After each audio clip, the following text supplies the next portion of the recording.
And I think a lot of families don't have that. Their families may live close to them or far, but they don't share like on a daily basis. And maybe now is when they will start sharing and bringing their families and community closer. But that's one thing that in this time of trial and error, it's just beyond me, our families, our neighbors, our community to comprehend what is going on. It's just, we need each other and we need to really, really work at that. We will get through this, but it's just how and when and what. So it's just a really trying time. And I thought about this meeting taking place today. I thought about it yesterday and I said, wow, what a time to have this meeting. And it's needed. It's desperately needed. So thank you. I don't have a whole lot to add because I feel the same way. Right now is, we're facing a lot of uncertainty. So things are very stressful right now for our people, our communities. I feel like we just bounced back from COVID and now we're facing even more uncertainty now, and what things are going to look like, especially when it comes to funding for, healthcare and those things. So it's difficult, it's challenging. But I do think this is a time when we have to focus on community. We have to stay together, and we have to band together to make sure that we're okay. So I heard healthcare being one of the primary stressors. I agree with you all. This is such a difficult time, especially for communities that have a number of stressors going into this and thinking about. So in addition to healthcare access, consistent healthcare access, are there other areas that you particularly think are stressors that are making this uncertainty even more challenging? Sovereignty, I heard sovereignty also. Yeah, sovereignty for sure. I think in particularly in Denver, I mean, the housing costs are, Housing. yeah, I mean, there's very little housing and very little affordable housing for folks. And so I think that's another big stressor for our community. Yeah, if all of this hadn't happened on January 20th and we start hearing things, it probably at the top of the list would be housing and shelter here. We have a peer team that works with people coming in with emergency, extraordinary issues, and 75% of the people coming in on a daily basis just see the rent or not even having a place to rent. And I mean, it's across the board in terms of the issues, but that's a basic human need: shelter, food, comfort, spiritual, all of that. And so that's one aspect that I think our community is facing right now is housing needs. I think housing is the number one, but also the cost of living. Yeah. It's our community members really have a difficult time, and just our families at the high cost of living right now. The other day I went around looking for a dozen eggs and they started at $9.99. And I have a vehicle and I went to 4 different places. I started at King Soopers, which is one of our local markets here, well-known markets. And I went to 3 others and I ended up at a different King Soopers. And I'd go straight to the egg department. And their eggs were $10.99 a dozen. And a little tiny sticky pad that was under the price, I seen $4.99 there.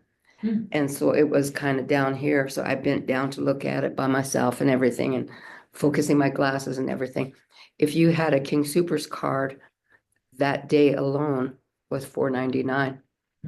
So I grabbed 2 of them and I started calling different family and everything. And I got to thinking about families that don't have a vehicle, that have to ride buses or walk. Yeah. They have to pay those high prices. Mhm. So that really hit me hard. So I think just in housing is, the cost of housing are unbelievable.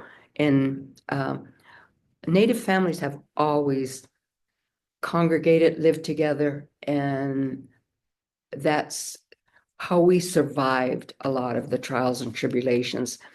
And now, actually, in my age group, because of the high cost of living, and their families are going back to that. And so it's not because they're choosing to or want to, it's just they don't have anywhere to go. And they don't want to go back to the reservation. They don't have the money to get back to the reservation. And they don't have a house or a home there. And so we're going back to a time in the past where families were together. So if for any other reason, it's good. And it's just, but there's a lot of things that are striking me now and that are happening now because of, like, this is just a combination of the cost of living, high cost of everything. And for this to happen at this time, it's just really hitting people hard. So if that's what I can contribute today, I'd like to just say that we need to depend on our families and communities. We need to get back to that, and we need to be strong, and we need to get stronger. So thank you. Yeah, we'll get to the strengthening in a future question, but I wanted to dig a little bit more into, so what I'm hearing is historically there was a sort of a dispersal of families, right? For reason for jobs and I don't know if there are other reasons. And then that actually was a stressor as well because people were dispersed and didn't have as much support groups. And now it's almost with the current environment being forced to undisperse in a way. Is that Mhm. Well, I think in times past, when I was growing up and our families all lived close to each other, near each other. And I think that was a way of life, shared, gardening, shared, harvesting, shared almost everything because people didn't go into jobs. They didn't have an 8-to-5 job. And so a lot of families in our Indian reservations are very, very isolated, and people didn't have any outside influences. They were family and community where we all assisted each other. So if this crisis gets us back to that, then great. It's almost like the search for jobs and economic mobility sort of off the reservations really tore apart sort of the fabric of the community. That feels like a loss and a stressor, just that. And now maybe one silver lining of the horrific uncertainty is that families will need to come back together. So we have about 5 minutes left. I just want to make sure to give everybody a thought. Part of the question, I know so much is happening today. Thinking ahead 10, 20 years, do you have any thoughts about that aspect of how the stressors may change? Who knows at this point? Now. We're still gonna be here. Yeah. Well, hopefully we'll still be here, yeah. I mean, I think that, I know for sure that the three of us in the community, our community that we serve and the organizations that we work for, I mean, that's what our priority is, this community and our people here. And so we have a lot of things that are in the works, but we don't know what's going to happen with the funding for those things right now. So, I mean, we will continue to try hard to bring those things to fruition, but Yeah. Can you help us, like, what are a few of those things you're working on that you hope? So Denver Indian Health and Family Services is in the process of building a new clinic. Okay, So we'll be breaking ground on the facility, which will also include low-cost housing oh, great. for our families. And then, yeah, it's just, as you know, funding right now is pretty uncertain for drawdowns. So we're just hoping that's still gonna continue as planned, but you know, like Rosalie said, I think just bringing our folks together and having these, you know, the ability to have community gatherings and folks together and helping them as however, you know, we can. It's priority. It sounds like you're working on healthcare in combination with the other stressors, Mhm. housing and food security. I think we all try. I mean, I know, you know, we try to work together as often as possible to create a community and strength for our people. So. Yeah, I should, and I'll mention it again, it's just unfortunate the timing of this event and what's happening right now, because I think the overriding is, you know, it's fear, and that's tied to all that that's the common response that these tribal members are saying, their constituency, their tribal, you know, and these are from the Northwest, the Great Lakes, Southeast Oklahoma.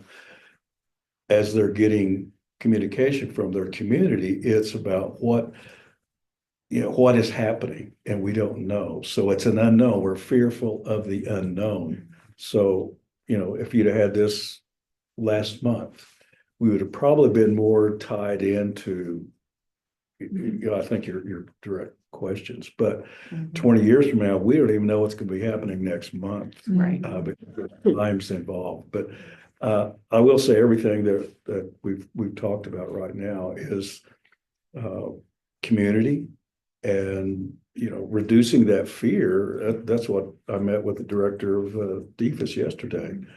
And we are looking to try to get information out and break down the misinformation that's out there.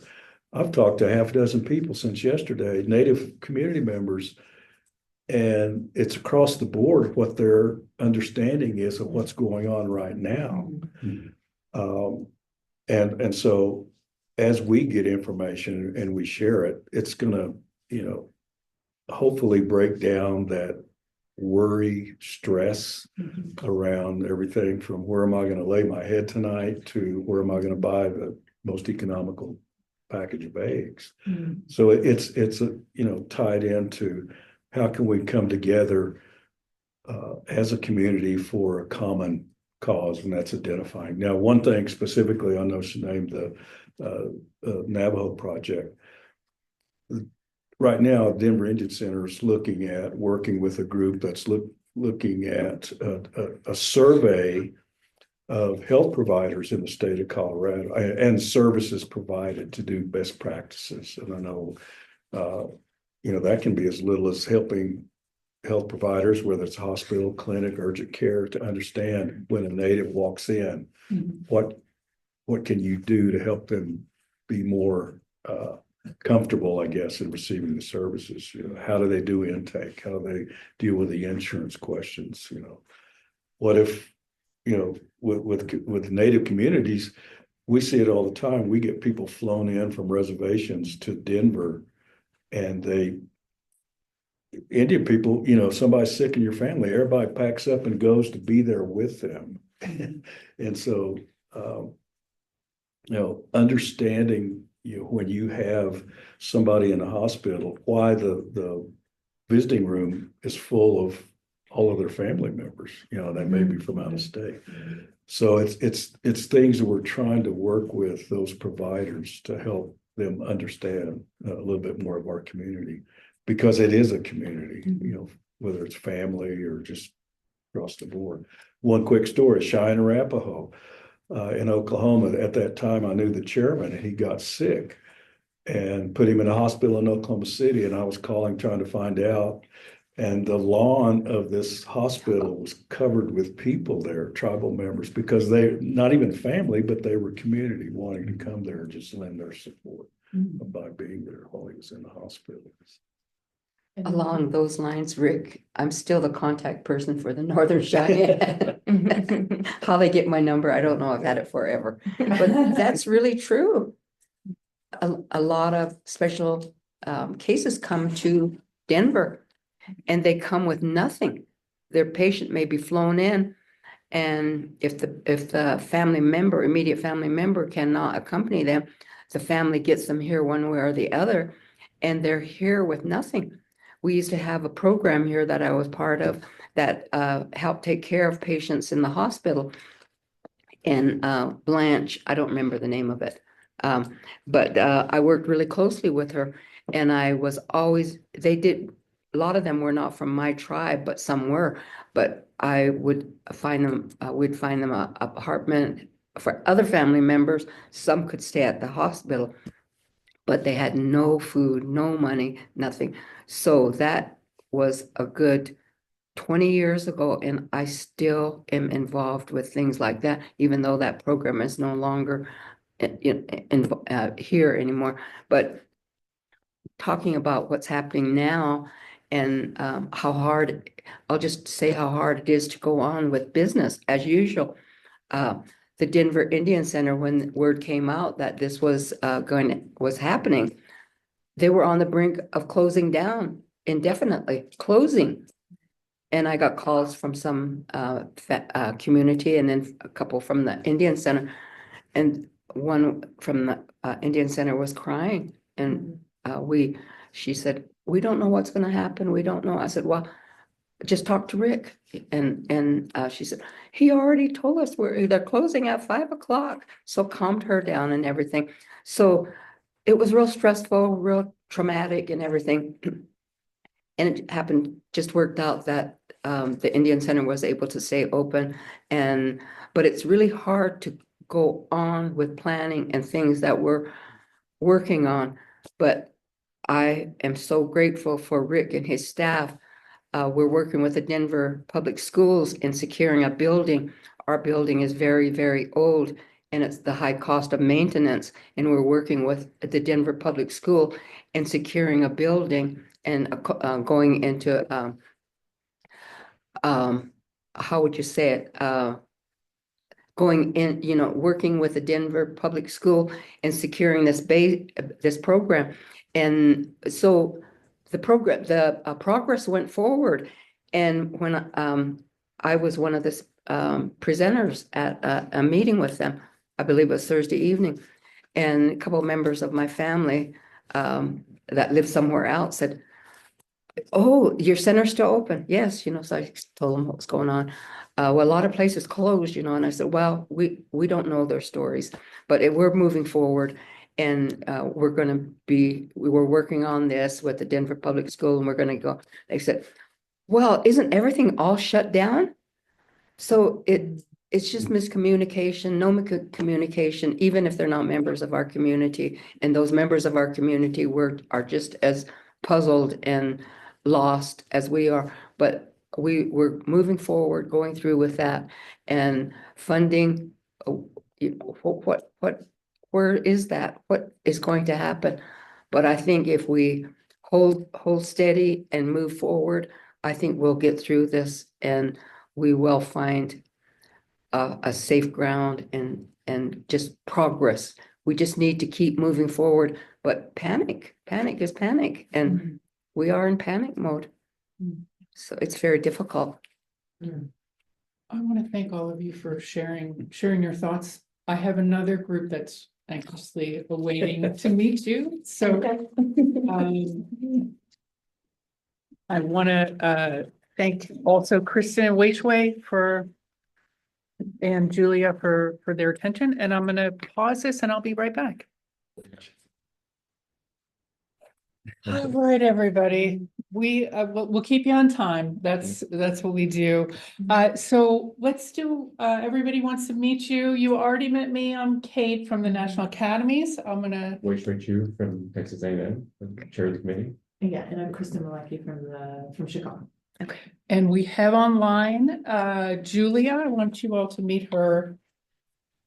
Hello, it's wonderful to be able to be with you. I'm Julia Brody. I'm a researcher at Silent Spring Institute, a nonprofit that studies women's health and the environment. And we have Cliff. Hello, I'm Cliff Duke. I'm with the Academy staff here in DC. All right, and now we'll turn to you. Actually, why don't we let our brother here, Okay. because I was the last one who spoke in the last group, and I don't mind being last, but I just Or really just want do to be. introductions, yeah. Yeah. Oh, introduction, I'm sorry. Yes. Yeah, we just want to know your, My name is Beverly Castaneda. I'm from the Apache, Ute, and Dene lineage, and we're from Colorado, from Pondo, Colorado, which is Steamboat Springs. I'm Angela Parker. I'm Mandan and Hidatsa from the Fort Berthold Indian Reservation in North Dakota. I'm also Cree on my dad's side from Rocky Boy, Montana. And I'm currently an assistant professor of history at the University of Denver. Hi, my name's Sid Whiting. I'm Sinchahu Lakota from the Rosebud Sioux Reservation. I am the executive director for Colorado Native Organization and a longtime community member, Native community member of Denver. Well, thank you very much for joining us and thank you for making the trip out. So the question for this group is what are the main stressors experienced in your community now and how will they change in the next 10 or 20 years? So I know that there's probably a lot to unpack there, but Well, I think one of the big stressors is to get out information that can be taken in by our entire community. And that it's knowing where to find that information most of the time. It's kind of hard to navigate that. Not everyone sees what's going on, and when there's opportunities to say be a part of their culture or be a part of a larger event. So we have a massive, this is just for a quick example, there's a very large powwow called the Denver March Powwow. It happens every year in March, and it used to be one of the largest powwows in the United States. But recently, a few other powwows have grown a little bit bigger around the country. But still, it's advertised well. There's thousands of people. There's like 1,500 performers, and any given time, any given part of the day, there's like 11,000 people there at the Denver Coliseum. They say that here in the Denver area, there's about 100,000 Native Americans up and down the Front Range and indigenous people. But there's a percentage of them that don't even know when that March powwow is.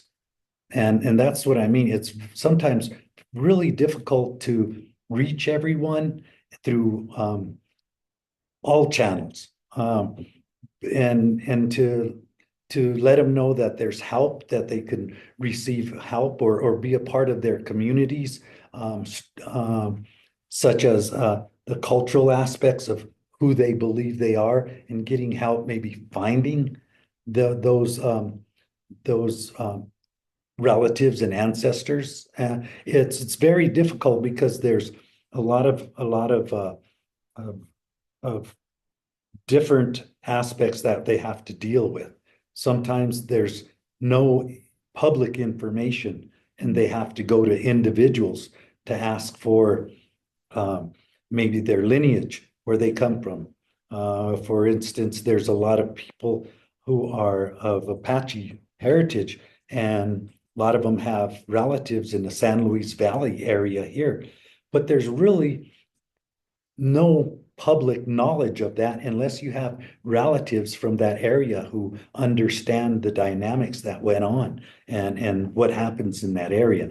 So information and the dissemination of that is really important to us. And of course, they have those things that always hold us back is like the financial stressors, and when new, I guess, administrations come on board and things, they change some of that, and it's really hard for us to keep up with it, like as a nonprofit organization. You know, right now, we're not understanding quite the impacts down the road. It's not gonna hurt, nothing's gonna happen to us this year, but next year, it could totally change. And that's when we're not gonna be able to disseminate our cultural values and understanding of what our clients need, or what people need in order to be a part of the overall community. So it really does come down to information, you know? So real quick, the last thing I want to say is, as a Native person, we have certain views of things. So as a Lakota man, I have this knowledge that in our language, it's a phrase. It says, Daku ska ska waha. So what it's saying is something holy is moving in the distance, or something within us is holy. Now, there's different interpretations. It's really hard to disseminate that in English, but with that, I want to be able to show people, show my community members what that is, what that means. And without their having access to, or knowing when I'm going to talk about this, or when someone is going to discuss these maybe spiritual aspects, or these aspects of being a Native person, that usually is a big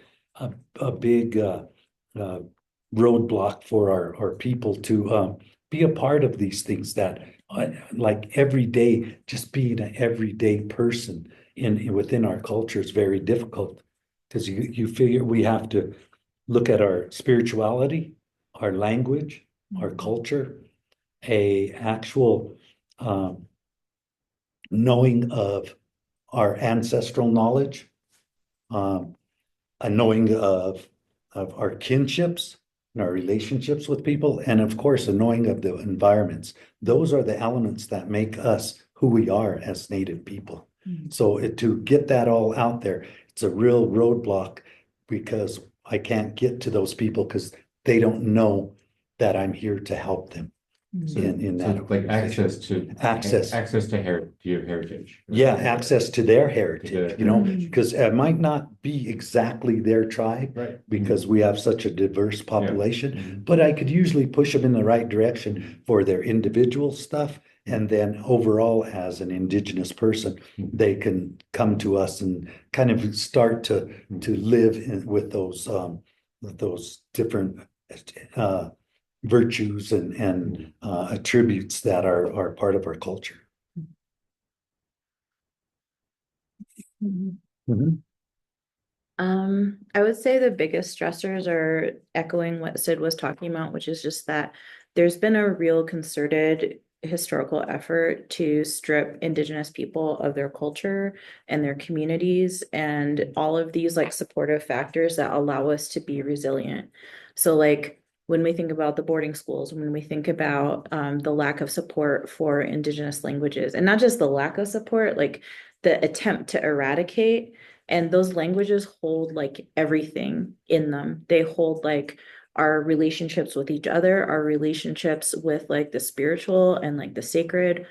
They hold love and care and, you know, notions of community and notions of like the earth and our environment. And so loss of language is a huge stressor. I think environmental change is a huge stressor in the past, and it's going to be a huge stressor. We already see it, right? A lot of Indigenous communities live, you know, in ways that prioritize our relationship with our environment, right? And so we see the changes. We see, like, you know, I live in Boulder. I'm not from like Colorado originally. I'm from North Dakota, but I see how little snowfall we're getting. And like, you feel so helpless, right? Because you're like, I'm one person, even if I don't like drive every day, that's like one little person who's, you know, not burning gasoline But what we really need is like a systemic, like structural, sort of response to this that no one's willing to take on right now. So I find like all I can do, right, is like when I go for hikes, I'm sorry, I forgot your name. Beverly. I was just telling Beverly, like I live very North Boulder, right close to like a trailhead for like a hike. So me and my partner, we like go up and we'll go on a hike together.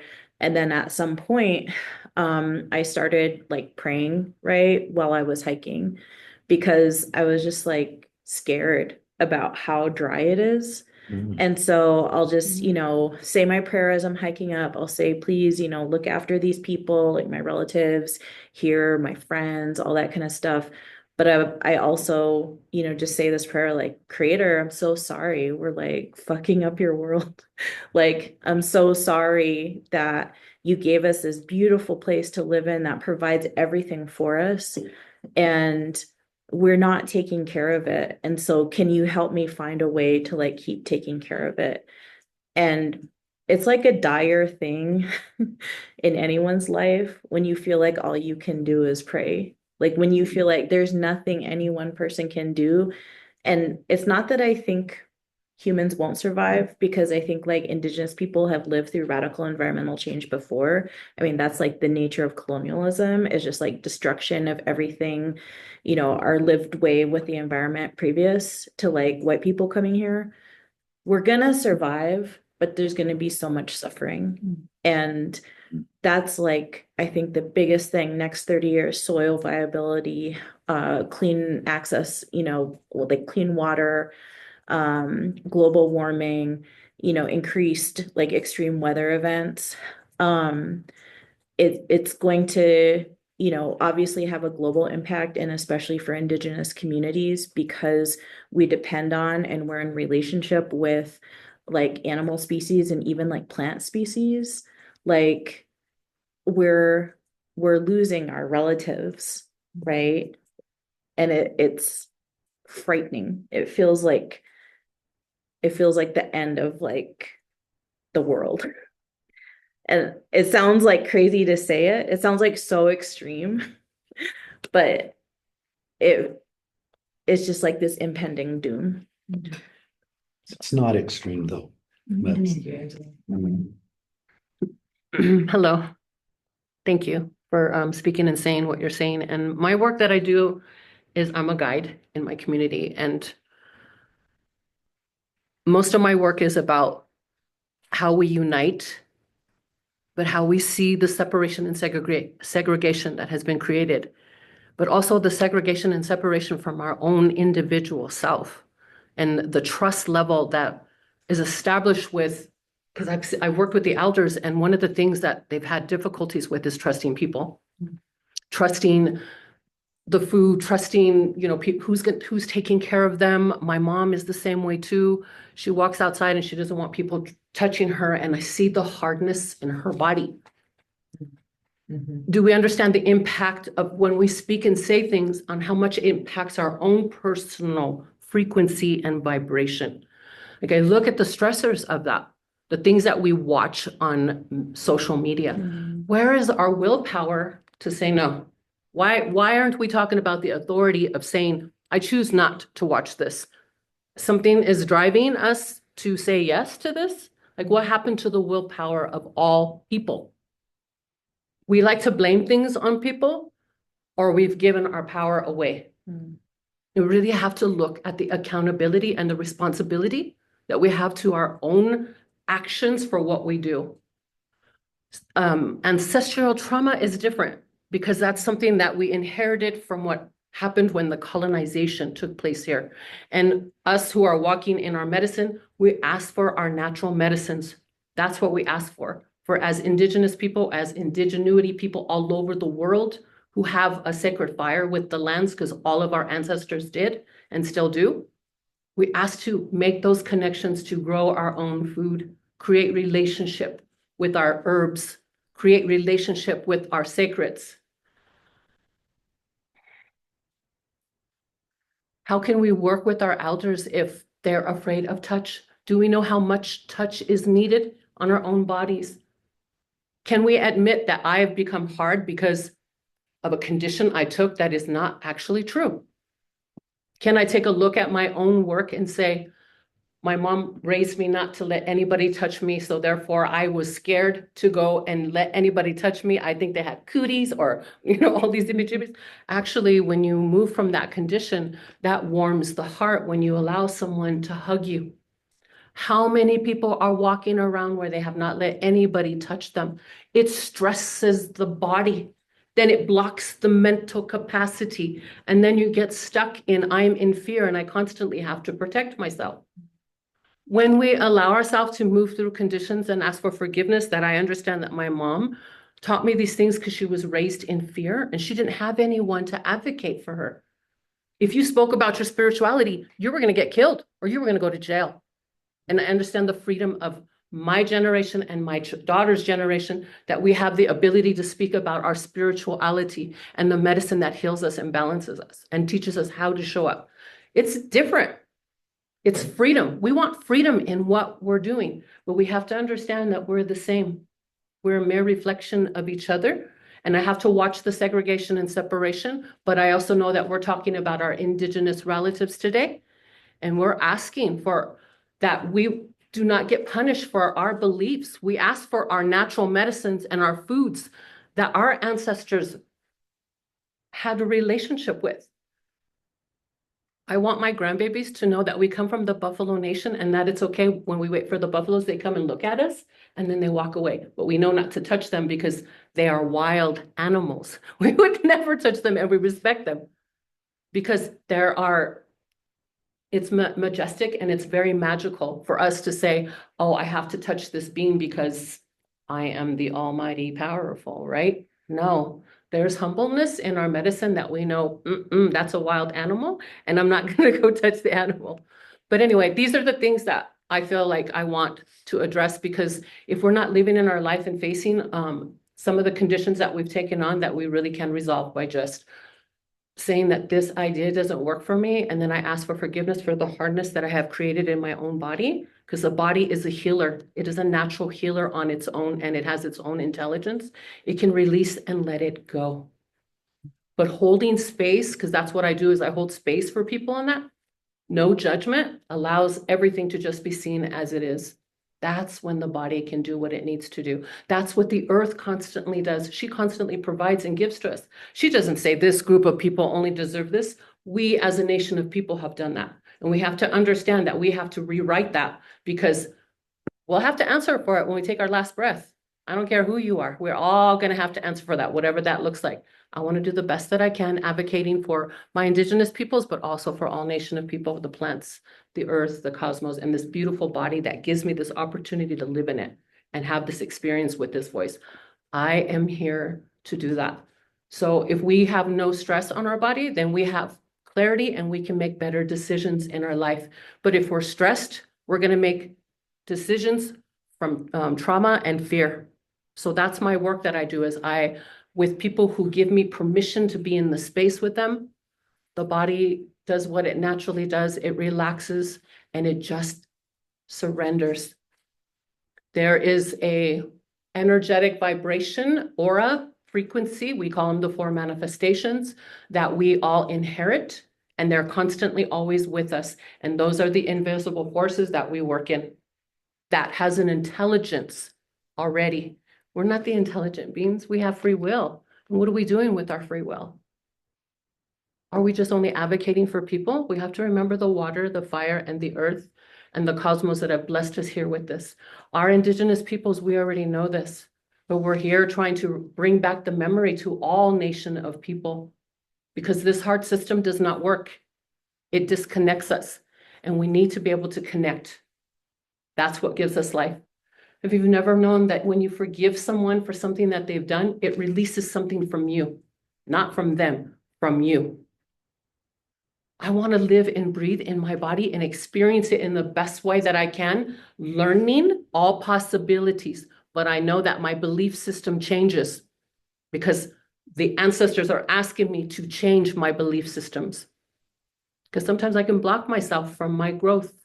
I can block myself from hearing something that will really help me to have more awareness of what's going on. So that's the work that I do, and I appreciate you letting me speak. And I always work in the interpersonal relationship with the self, and then the reflection of everything in the world shows me what's going on. If I have mommy issues, if I have daddy issues, then our work is to forgive our parents, because the compassion comes from there. That's where we have our compassion, is that we forgive ourselves. Because if we don't have that compassion, then we won't have any understanding with the people or any situation or systems that are here. I know that there's a system, I acknowledge it, but I don't work in that system. My authority comes from the earth and the cosmos, which are the mother and the father. So that's why I have to work on forgiving my parents.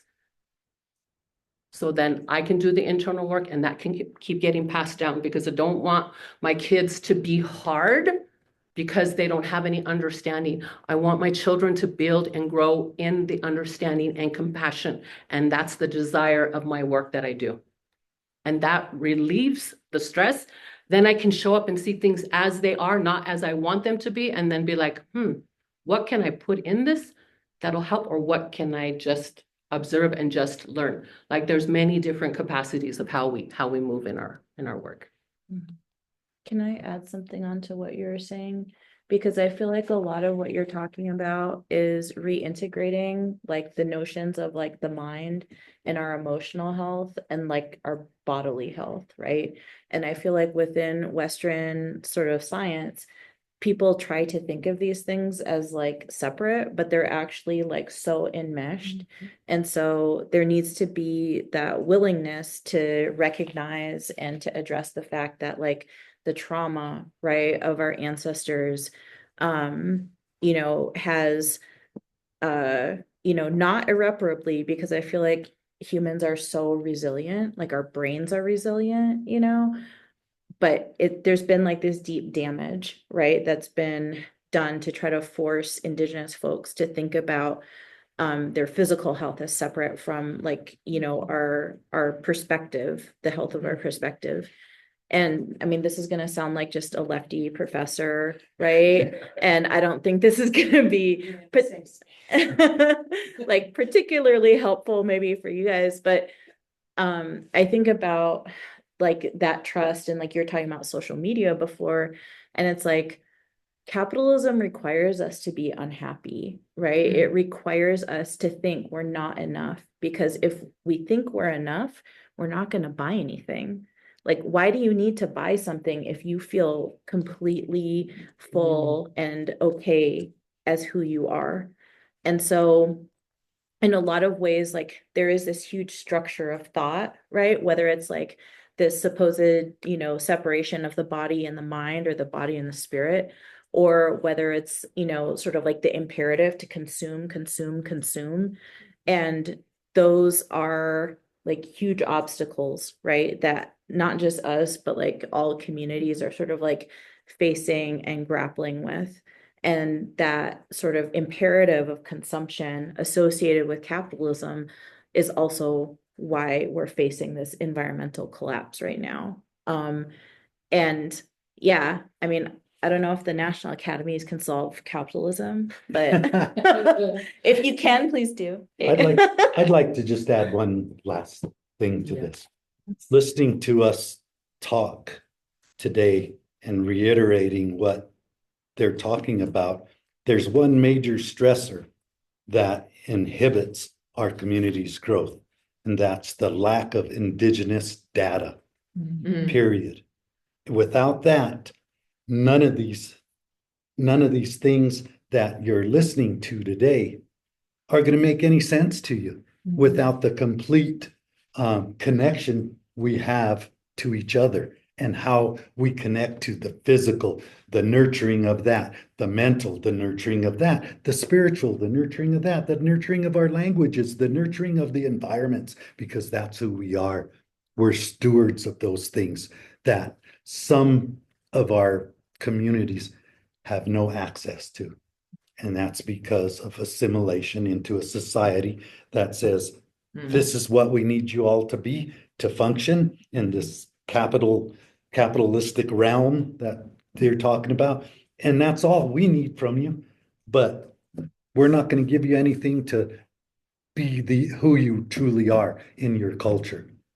This is what you're going to do in your life with here in mainstream society. And a lot of people follow that.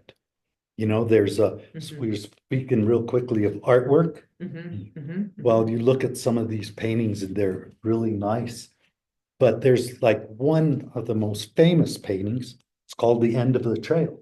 You probably have seen it, and you're familiar with the brave on the back of a horseback carrying a lance that's kind of tilted down with his head down and the horse's head down off into on top of a canyon. He's kind of overlooking this land. So what's so wrong with that?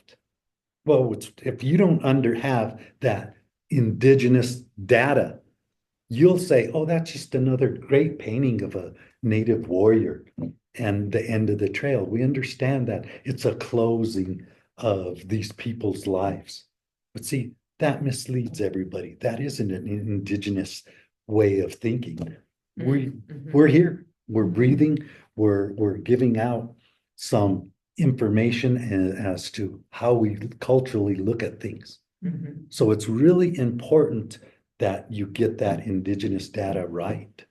And that's one of the biggest stressors. And even delivering it to our own people, it's kind of sometimes a challenge in different ways. So that's my last little thought on this. So I was gonna just say one more thing. Thank you for saying that.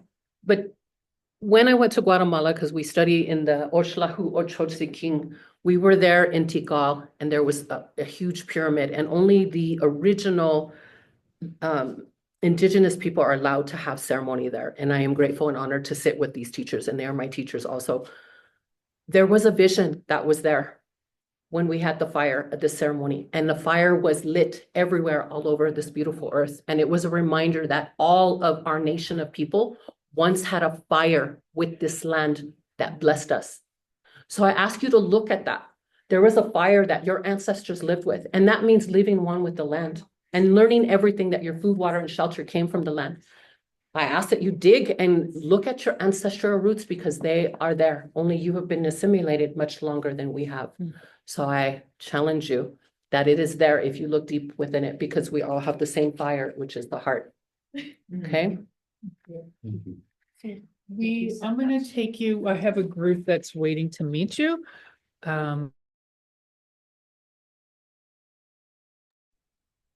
I apologize.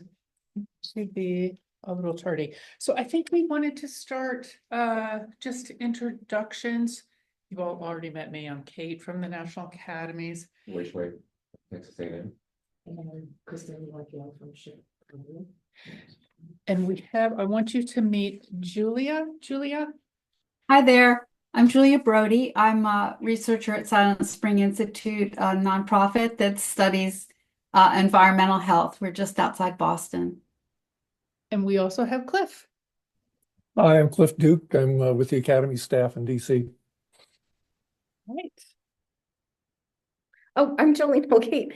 I'm the executive director at the Denver Indian Family Resource Center. I am Dinesh from the Navajo Nation. Yeah, that's who I am.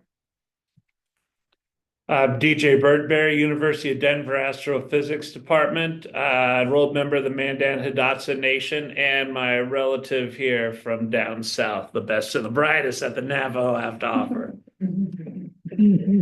Spencer Green, I'm the County and Tribal Liaison for the Colorado Department of Healthcare Policy and Financing, which oversees Colorado's Medicaid program. It's a mouthful. So nice to meet you all. And I think maybe we could ask Weishui to, oh, you already told your question. You should have just jumped ahead without me. So, who would like to start? Professors now in the future. Spencer, go ahead. You lead us off. Surprising no one, the stressors now and in the future are funding. Yeah.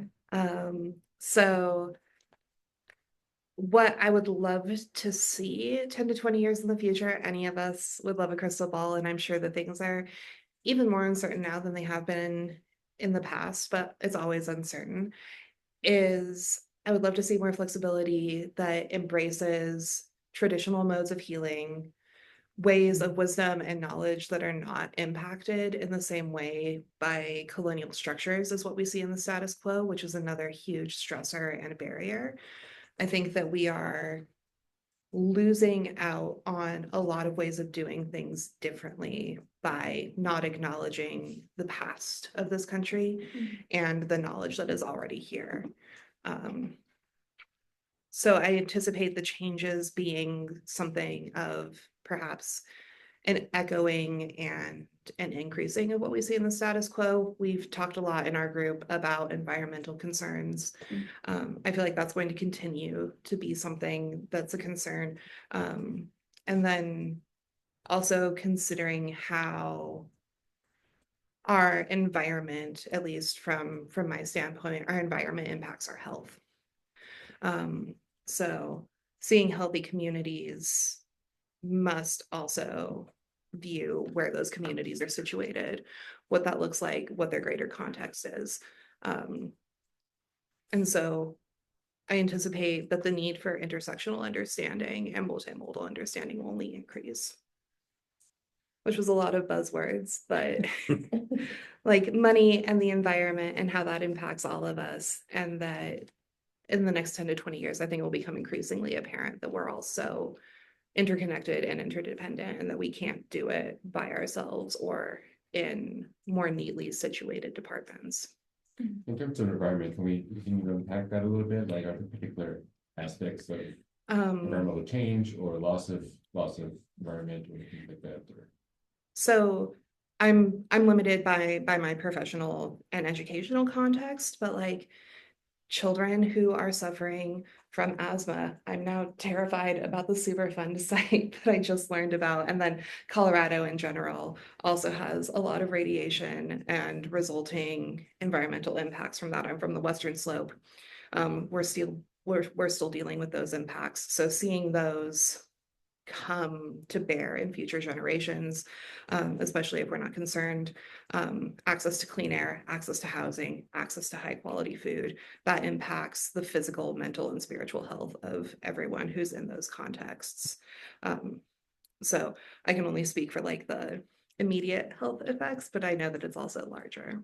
But yeah, increased childhood asthma, increased cancer rates, increased associated problems from not being able to access high quality health and dental care and high quality food.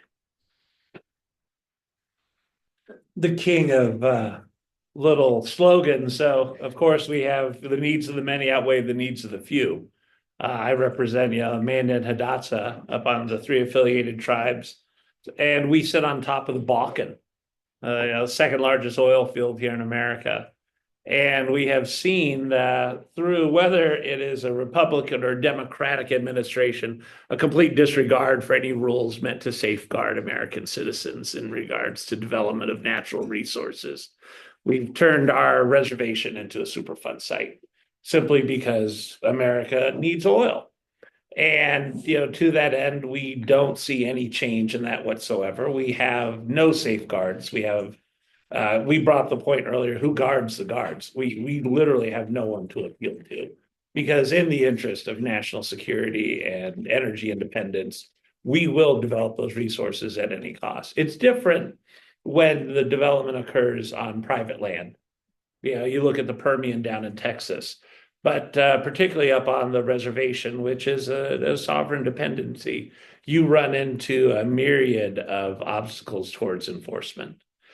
We had a tribal council that was a firm believer in sovereignty by the barrel.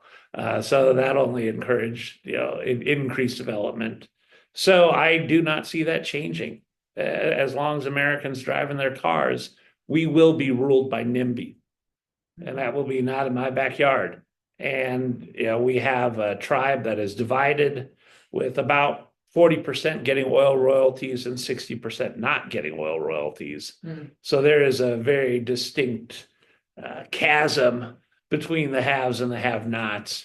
We talked about internal stressors, which I don't know if the committee here was aware of, that there is a tremendous amount of inertia even within the tribe that is preventing any sort of change and any sort of betterment. Another thing I see, being a long-term stressor is the lack of accountability in seeing a change in education for Native American students. That we accept a historical 60% dropout rate. That's the way it's been, the way it's always going to be. And until we change that type of thinking, we're going to end up in the same problems that we're mired in currently with economic uncertainty and the mental and the social and the emotional traumas that are inflicted upon the people.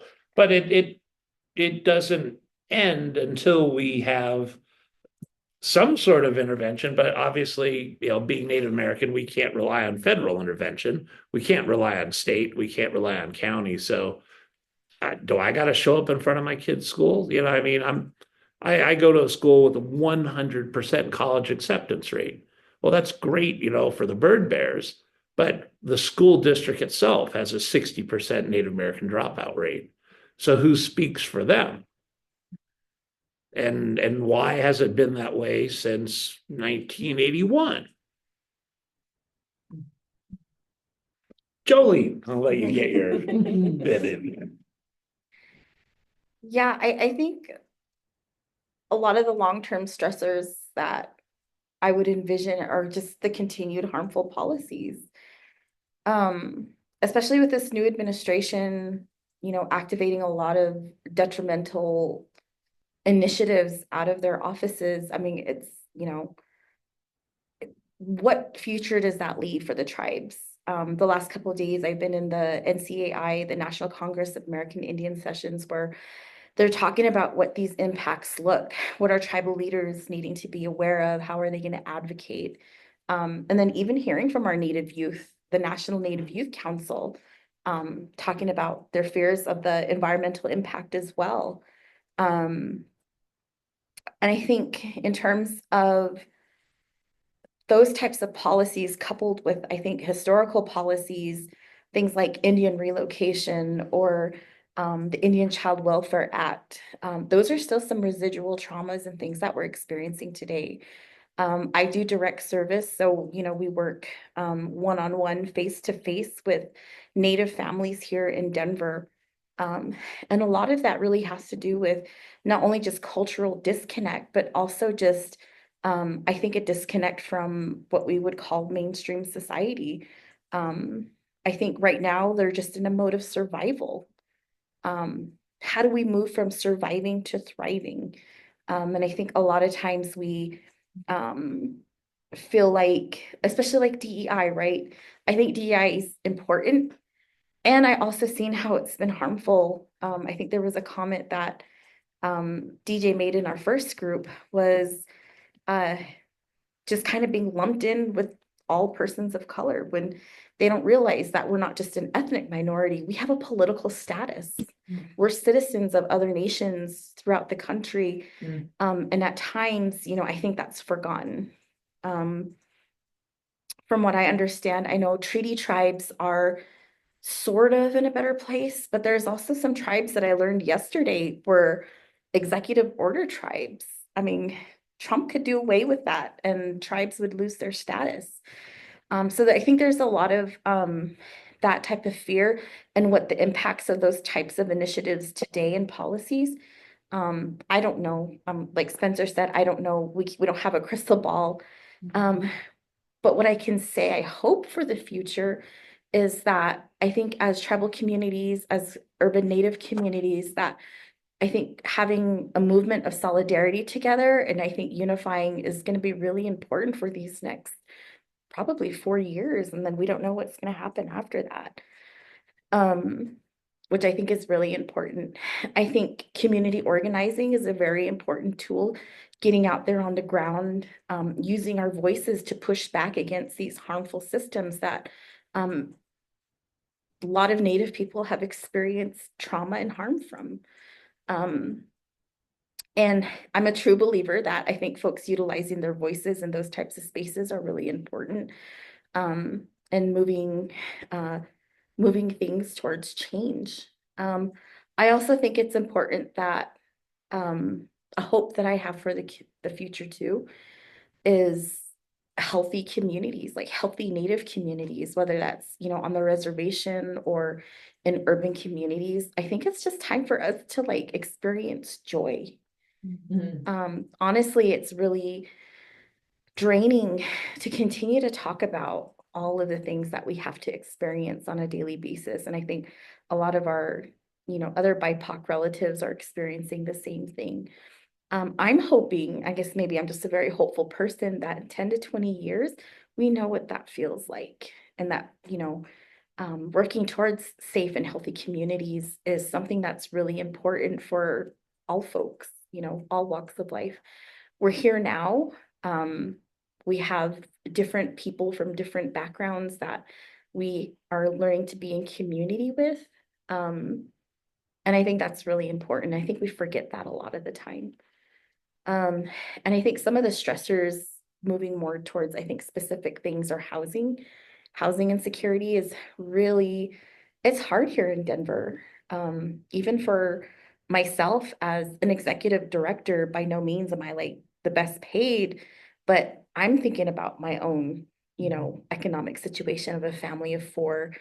What does groceries look like for next month when eggs are $10? What does gas look like for the next month?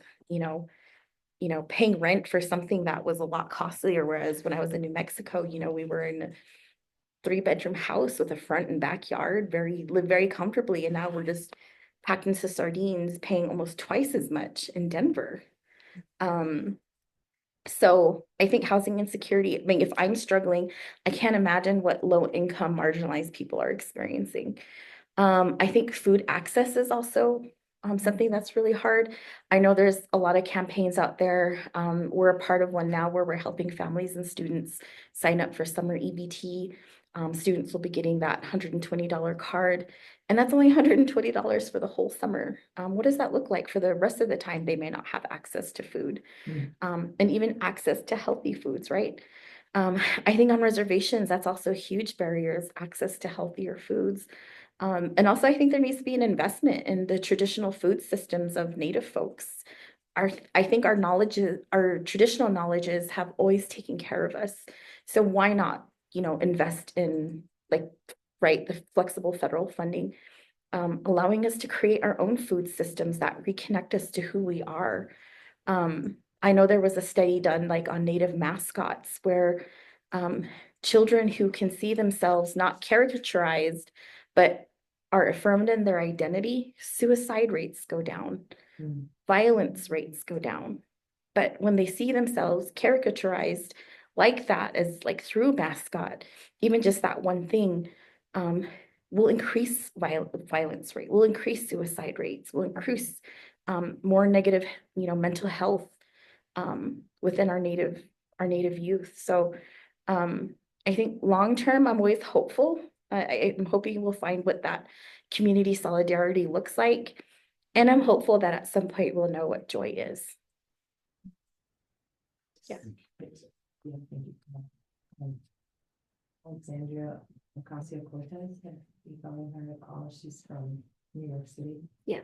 And she's a representative right now. And I hope you can find, she the other day on Instagram went on and she said, if we need to find joy now, that's what they want to take away from us right now. So listening to what you said, we cannot feel guilty for feeling joy.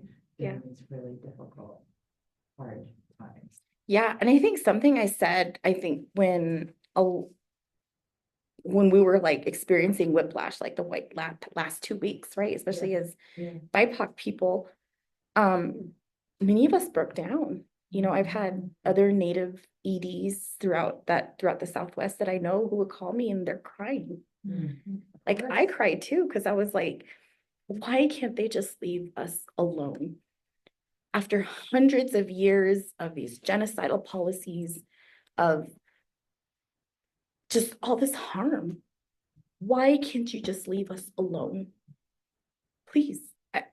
I don't, that was my breaking point, because I'm thinking we're trying to repair all of these harms that this country has done to, Black and brown people, and our Asian relatives. And it's like, what's it gonna take? Like, when's enough, enough? You know? So, sorry about that. No, I'm sorry. So one of the groups was telling us sort of the struggle that your organization has gone through in Yeah. terms of the traumatic, we're gonna close it. No, we're not gonna close it. Sounds like it's. Yeah, 30% of our funding is federal. So even that was an impact on, like, what does staffing look like? Because the people we have in our organization are people too. Mhm. They deserve to have a good salary. They deserve to feel safe in knowing that they have a job the next day. And that was really important for us as well. And I think some of the overlapping things too, especially like ICE, we've had immigrant relatives come to our resource center asking for help because they can't outright go to maybe like, you know, Latino centers because they're afraid of being targeted, you know. So they're coming to us and, you know, we view them as Indigenous too, so we want to help. You know, we don't let them write down anything because they're afraid. You know, we'll do the phone calls on their behalf to see what they need to do on the pathway to getting, like, you know, citizenship. We're, you know, working with these different immigrant advocacy agencies and trying to ensure that they feel safe enough to go there. And then even as an office, because there was, I think at the Denver Indian Health Family Services, one of their clinics, they had ICE agents come there. So now, like, I have to plan, because if they should get wind that we're having immigrant relatives coming to our services, what's our safety protocol against the Gestapo, right? So it's like all these layers that we're having to respond to all the time. So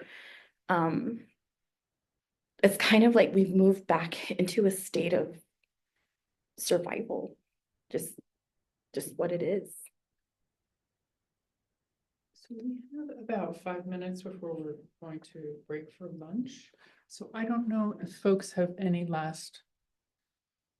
There's so much to say, so I feel bad to put it that way, but.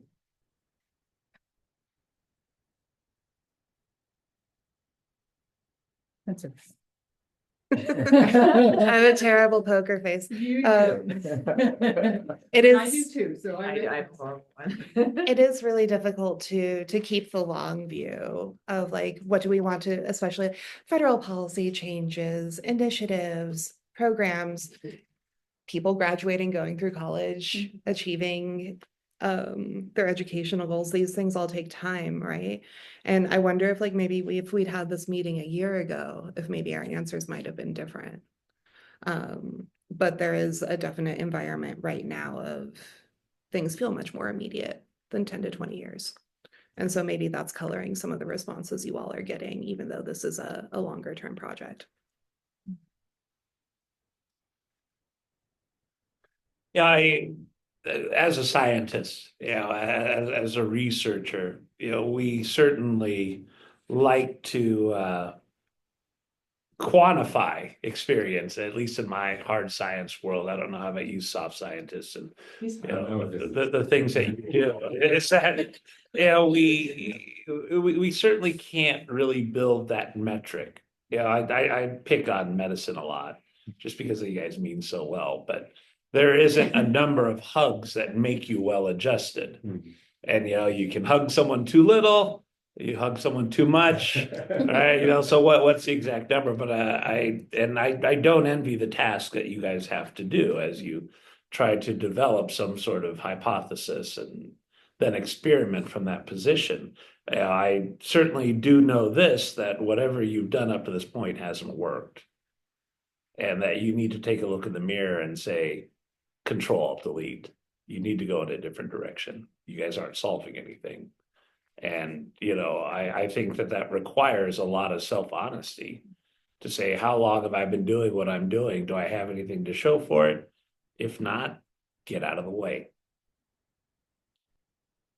And that was what we were talking about, internal stressors that are really pushing against success or turning the corner for Indigenous communities, is that you have people in positions of power who are like, well, I've got this job, it's paying the bills, I like it, I don't really have anything to show for everything that I've said I was going to do, but I'm going to stay here anyway. because I need a job, I gotta pay the bills and, it's gonna require a tremendous amount of self-honesty. And I think until everyone stops waving the banner and wearing the t-shirts and putting the buttons on their backpack, but instead looks in the mirror and says, what is it that I've really changed? Did I make the world a better place? Then we might get somewhere, but I've been part of these things for 30, 40 years now. And it's answering the same questions that I got in the 70s, 80s, 90s, 2000s. And that tells me whatever solution the best of the brightest have to offer hasn't worked. We were reflecting on that yesterday. Just to give you some reassurance. I think what would be helpful, like especially we're having these really important conversations, is what's the action after? Once we get this information, then what's the action after? I think that's For this particular project, you mean, or? like in general, like because this isn't like the first discussion I've been a part of where Sure. they're asking us, what's the problem? What do you think is the solution? And we can say it till we're blue in the face, but I would love to know like what the action is. And I think what you're doing is really important too, because what I would love to do with the information, like if we have access to it after, is this will help me better advocate to the state leaders, like holding them accountable. Like, listen, the state is not investing enough into the child welfare agencies, especially for Native children here. We need that funding. And this is what this report says, that this is what's happening and this is why. Or even to tribal leaders, where I can go back and go to Navajo Nation, to their own ICWA office or the Indian Child Welfare Act office, and say, hey, you all are approving these, permanency plans for Navajo children who are being placed with non-Native families.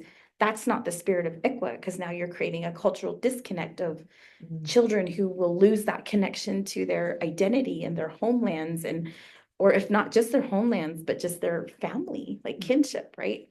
So I think that these reports are really important. I think what would be a good follow-up is like, what's the action after? Yeah, I mean, this afternoon, as we think about some of this, being able to, where would a report like this go? I mean, I think your ability to say, these are the people I want to go talk to with this report would really help us in thinking about what recommendations would be most impactful in this space. Yeah, how to make it useful for you. Yeah. Because I think that's right, nobody wants to write a report to sit on a shelf. Yeah. At least we don't. At least we don't. I mean, it's,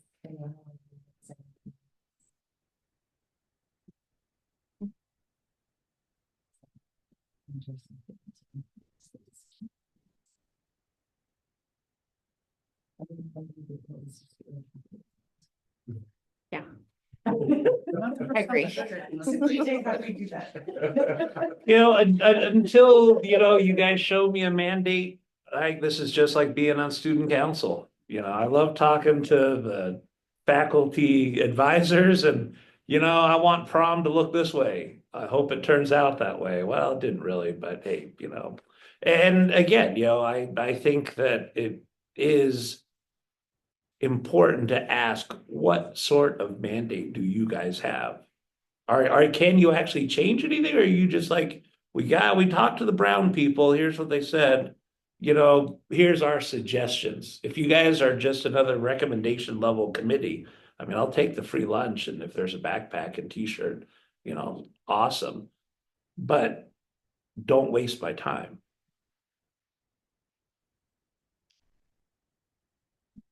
Well, speaking of free lunch. At least we offer you that. Julia, is there any particular aspect you wanted to ask folks about before we take a break? No, I really appreciate what we've heard, and I want to say as a member of this committee that I am hopeful that although we are a recommending committee, as you say, and there's certainly are some ways in which our work won't be used immediately, but I think there are other ways in which it may very well be used in the short term in various jurisdictions around the country. And I really appreciate your time to help us make our recommendations as powerful as they can be. The other sessions you've had, meet with any tribal leaders or any nations or? Well, so we, as Weishui described at the beginning, so we had one in-person event in Louisiana. So that's not a place where we have a federally recognized sovereign tribe. So that's why we decided to also come here. Though, it's a very different perspective to hear from that. So, the way we like to think about it is the committee has an opportunity to go spend an entire day with you and listen to you. At the same time, they have this group of community members and tribal members who they're interacting with in another way that gives more the nationwide input. So, if we could go and do more of this type of activity, I think it would be amazing, but we don't have all the time. We do need to be timely, and we also have the resources that we have. So, we're very grateful that Jared really facilitated today's meeting because it's so important for our committee to hear directly from you. So I'm not sure I answered your question, but that's what the committee. Oh, I was just really curious. There's a more general community and tribal liaison group that has people who are representing tribes from various parts of the country or who work with tribes. But this is our concentrated, engagement with, with people who are tribal. Yeah. Thank you. Yeah, and it's, no approach is perfect. We understand that, but it's, I think the amazing thing about this committee is they're not the committee that JD fears. They do actually they're trying to figure out what they can do. In this space.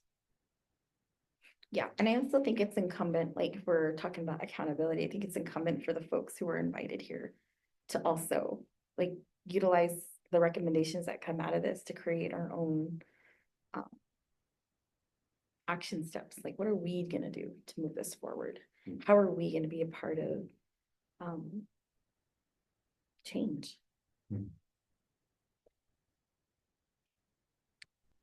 All right, well, thank you. We're gonna have a lunch break. So Julia and Cliff, we're gonna wish you a very bon appetit. And we'll see you back in the big room. And we'll go from there.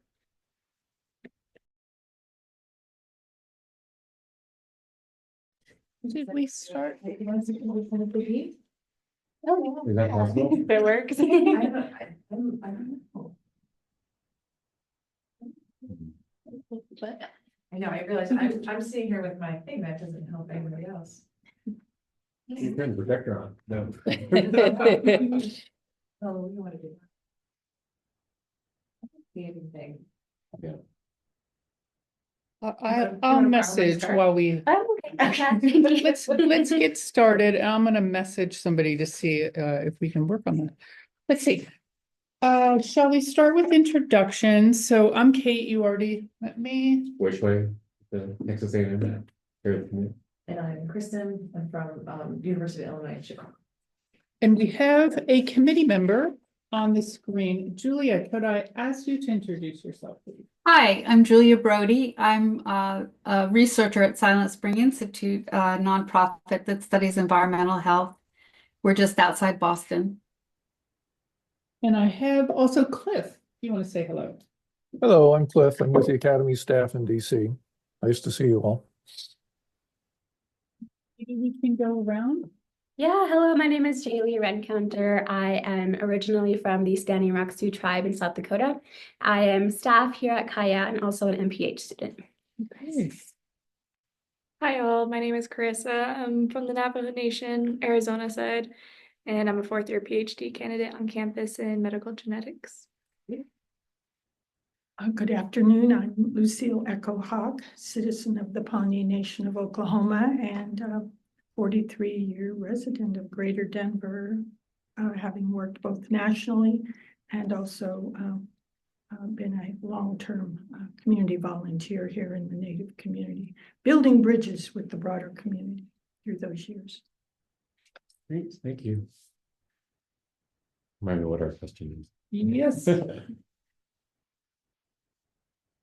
All right, so our question for this room is, what is your future vision of improved community health and well-being?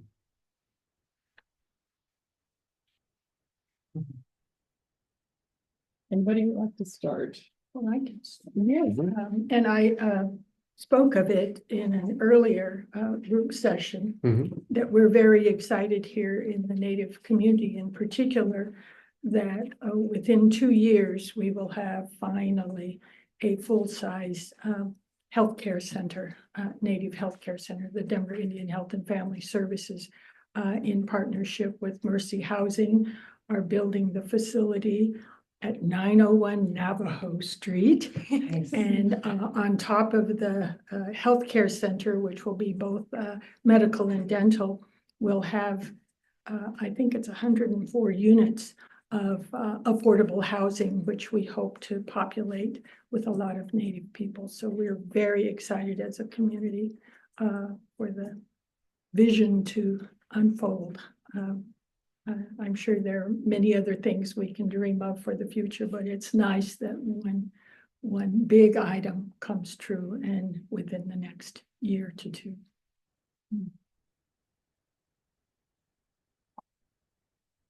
Well, I can go. I think something that I look forward to in the future is really, being empowered with each other. Really having, not only like connection wise, but also having the resources available, whether we're on the reservation or more urban settings.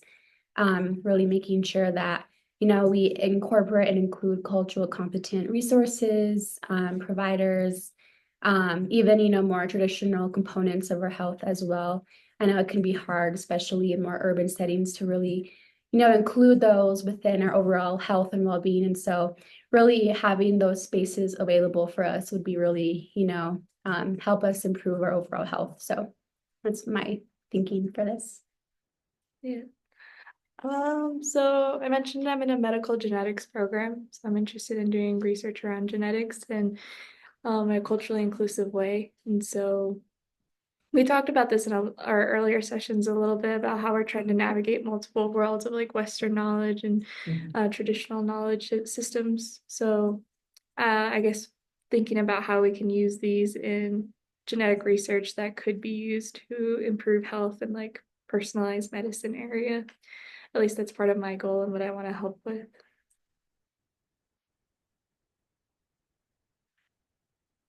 So within the center or within any of these visions, what does that integration or more holistic approach sort of look like compared to where we are today?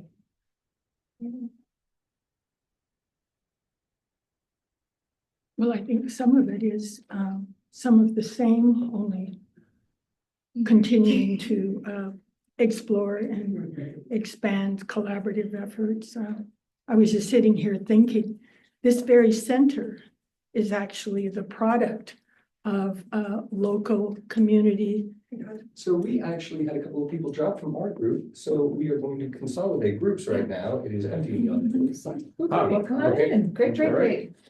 Are the Do you know how to make it warmer in here? Yeah, let me talk to let me talk to him and I'll get them to pump their set up. Just in this room only? I think so. Many years ago, it was the vision of Sparrow Manson as a member of the Native community. He and I knew each other through community work. He reached out to me to ask me if I would help make introductions, because at the time, I think it was the dean of the medical school here had tribal background. I think his name was Jim Shore. And their vision was this center and to put it here in the University of Colorado Health Sciences Center to where it would be part of that community. And I had worked on Senator Campbell's campaigns, and he was a very dear friend of mine, so I was happy to make the introduction. And he got excited about it and carried through certainly the Senate and the Congress funding to build this facility. And now our former senator is now in his 90th year and at home in Southwest Colorado on the Southern Indian Reservation. But it's great that it carries his name because he was instrumental in making it all happen. And to see the work that the center's done through the years, and I think has a very bright future to really bring together more of this visioning and making it real. We had a chance to meet you earlier, but I don't know if you could just take a moment to Okay. reintroduce yourself. Okay, good afternoon. My name is Rosalie Talbot. I'm a Northern Cheyenne from the state of Montana. And I'm, the other day I was thinking, I've actually, this July will be 40 years in Denver, Colorado. But it's the homeland of our Cheyenne people. So I always knew I was going to move back here, and I did. And I'm a big community or organization into myself, into the community. I just have been involved with a lot of things, and I heard Lucille mention Dr. Spiro Manson. I actually worked for him for 10 years in this building, and we did. Before that, I knew what his dream was and what the dream of the dean was and the chancellor. And so it came to fruition, and it's a awesome building, and it's a needed part of the university. And so, but I'm happy to be here. Join your crowd, join your group. So we're talking about the future. We've got future in front of us here all the way around. Mhm. So that was the question today. And your So- future vision for improved community health and well-being. Yeah. That you have in your 80 years you had mentioned earlier? I'll be Yeah, that's 81 this year, So- in a few months. So like, if you were to think about the next 80 years, right? So where would you like to envision, like, children who are born today, like when they reach your, what would you like to have seen that they have their future? Well, I hope they never have to ever see a time like right now in this time in history. And it's good, and it's unfortunate that we're meeting during this trying time, but we all need to be collective members of our society. And I'm glad that I did attend this meeting today, and there is hope. And I come from a real small community, and one of the big difference that I noted earlier was that we were a community of not only family, but of the whole community as a large, and we were a real small tribe, so we were almost related to everyone. But in those days and in later years, everyone assisted and helped everyone. And I was just telling my grandchildren last week, we sat down to eat, and I said, "Oh yeah, somebody so and so might stop by," and okay. So I said, and then we got to talking about some of our culture, and I told them, I said, it didn't matter who came to our door, who walked through our door, our relatives, our mother, grandmother, whoever it was, aunties, they welcomed them in. And if they didn't have coffee, there was always a coffee pot on, wood stove. But if they didn't have that, they gave them water and brought out some type of food or anything. But if they didn't have that, they made do with what they had. And I told the story. One said, oh yeah, Grandma, you told us that story before. Okay, but we're having a visitor. And I know you always, say, oh, should I get them something? What, should I bring them, this or that? And I say, okay, so I'm just reinforcing that. Don't ever lose it. You do it. So, okay, but what happens if we don't have anything? Well, then you just sit down and visit. But in those days, it was community and oriented.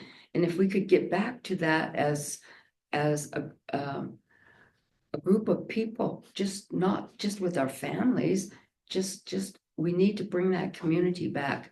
And if there's anything that I would like to see that for the future, for our future generations, is that we take care of each other, that we share more. And because we've all gotten away from that, and it's not just in a large city setting, it's also in our home communities now. It's really difficult and hard to go home, but for them, it's mostly poverty. They just don't have, and the store, their way of purchasing things there is a one-stop shop. But here, like in Denver, you can go run to the store, grab this, run to a fast food outlet, get this, but what you don't have in your home. But if we could just go back to community and sharing, that's what I'd like to see for the future for our families and our others to come beyond us. If we could just learn the importance of sharing, I think we will always be there for our other family members and community members. Thank you. That made me really happy to hear. That made me really happy to hear. Like in Navajo, we have which is like kinship and how you're like connected to others who are not just your family.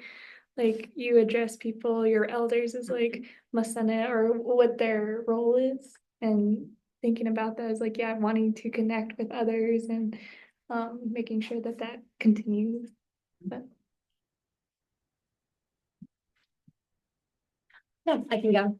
I think that point of community is really important, and I think a lot of that starts with our youth, empowering our youth, because they are the future of our communities as well.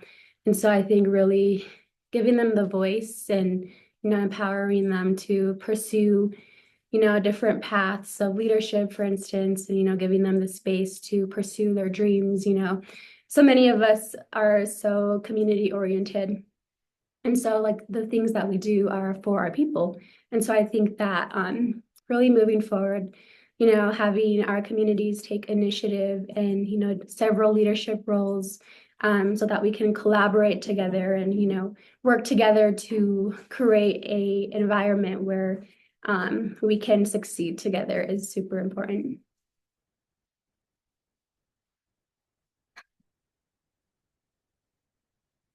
Yeah, we heard that sort of earlier too around fostering an agency around, what are the strengths that we can build from to create this future that we're looking for. I kind of hear that in what you're saying, and the strength is really this community that you have, traditions and values. Not losing that. Anything else? I think we have maybe 5 minutes, right? Yeah, and before we came in, Jared introduced me to Lucille and said, just commented on your long involvement in with communities and in different parts of the organization of communities. I don't know if you want to reflect on that or share more for our you're sitting so humbly, but you're sitting on a wealth of experience that we'd love to hear about too. We all need to have humility in that as well, but it's about the collective and not about, being the person who's talking all the time, but also very important, be a good listener, because that's how best we learn. But I remember in the early days of my involvement here, I worked for a national Native nonprofit, the Council of Energy Resource Tribes. And my introduction to this community was to begin to meet the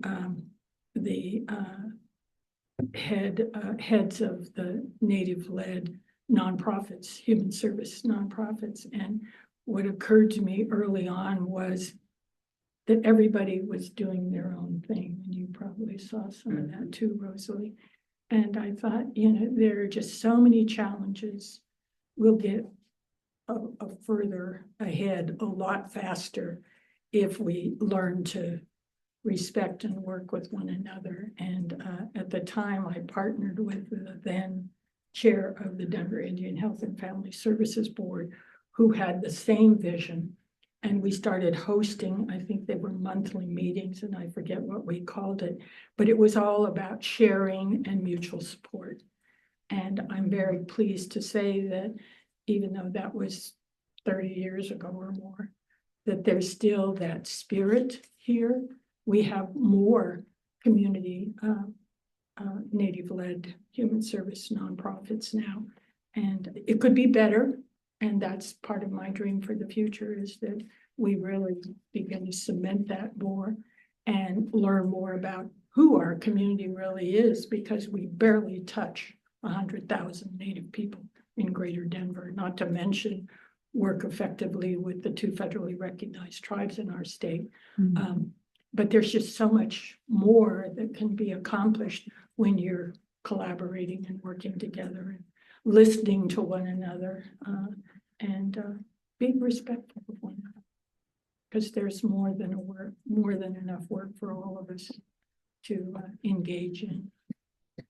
But I'm the eternal optimist, and I will say this to Jared, is, a lot of what I heard in the summary this morning had to do with what I call the medical model. It's what's wrong with us, and sort of the strength of elders.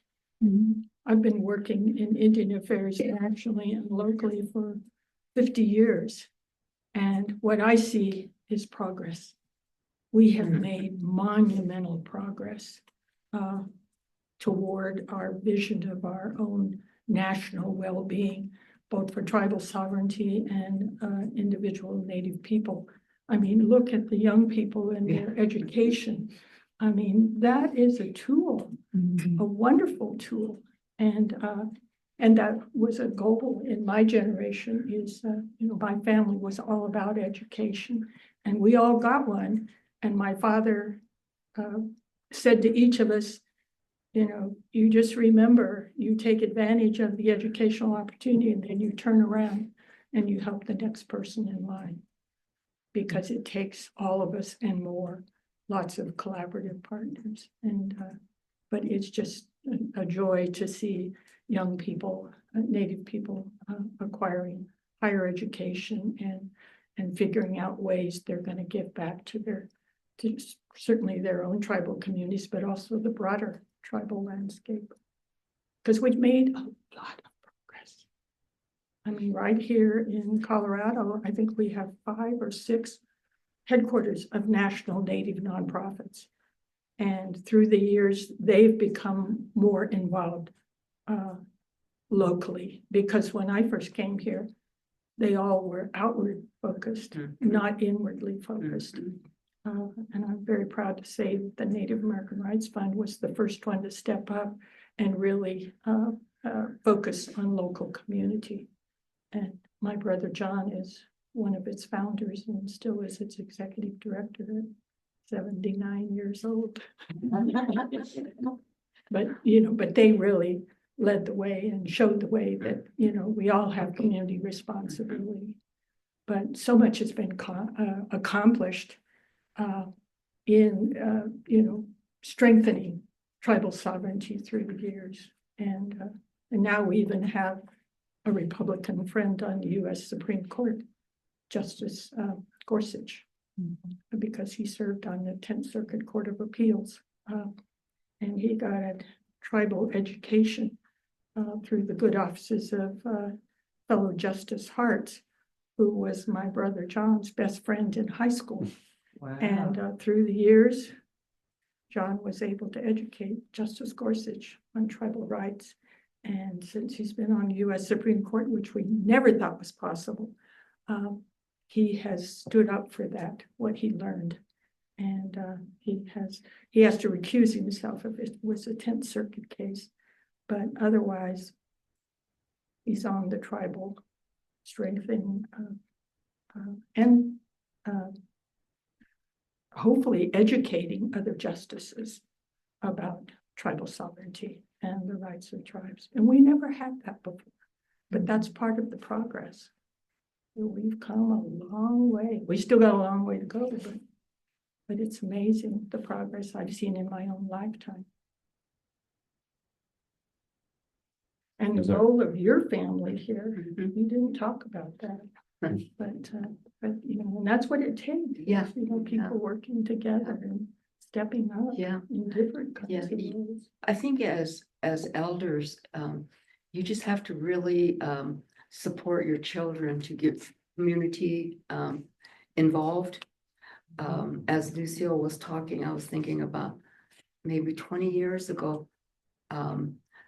There's a piece of land here. It's older than that, but what I'm gonna start talking about was 20 years ago that my father-in-law was very involved with local community, state politics, and served on a lot of mayor's commissions and governor's commissions. And he was real active with the Tall Bull Council and with the White Buffalo Council, two organizations that were community oriented. And they secured a piece of land about 5 miles outside of town here. And it was named after his great-great-grandfather, Chief Tall Bull, who was in a peaceful village. They were relocated to northern Colorado. And here came the military and they had their white flag out. He was one of the first to be killed. And so he was real active in the community for Denver community, and that land was named after his great-great-grandfather. And my children have really been involved with it. That I'd love to take people down there to just see the progress that they've made. It's just awesome. Both of my sons were builders. They do all the work themselves. They get very little funding. They all of our family donates this and that and helps them. They make all of the community insurance for the year and everything. And it gets very difficult for them, but they keep plugging away. And about 20 years ago, Douglas County, it's located in Douglas County, south of here. My son lived not far from that area, and he stopped at a store one day, our convenience store, and there was one of the city council members in there, which he had met through that. And so he told him, he said, well, Rich, what do you think about the new building that's going up close to the property that you take care of? And he said, he just started visiting with him and everything. And he said, he always heard that there's gonna be community, you know, more buildings being built around there. So he started asking him questions and everything. And this had to be zoned, it had to be all in place for years. They were building even a gun range. They were building on the property on the top here, and the grounds are down here on the bottom. Huge mansions, and then a big giant golf course as well as the gun range.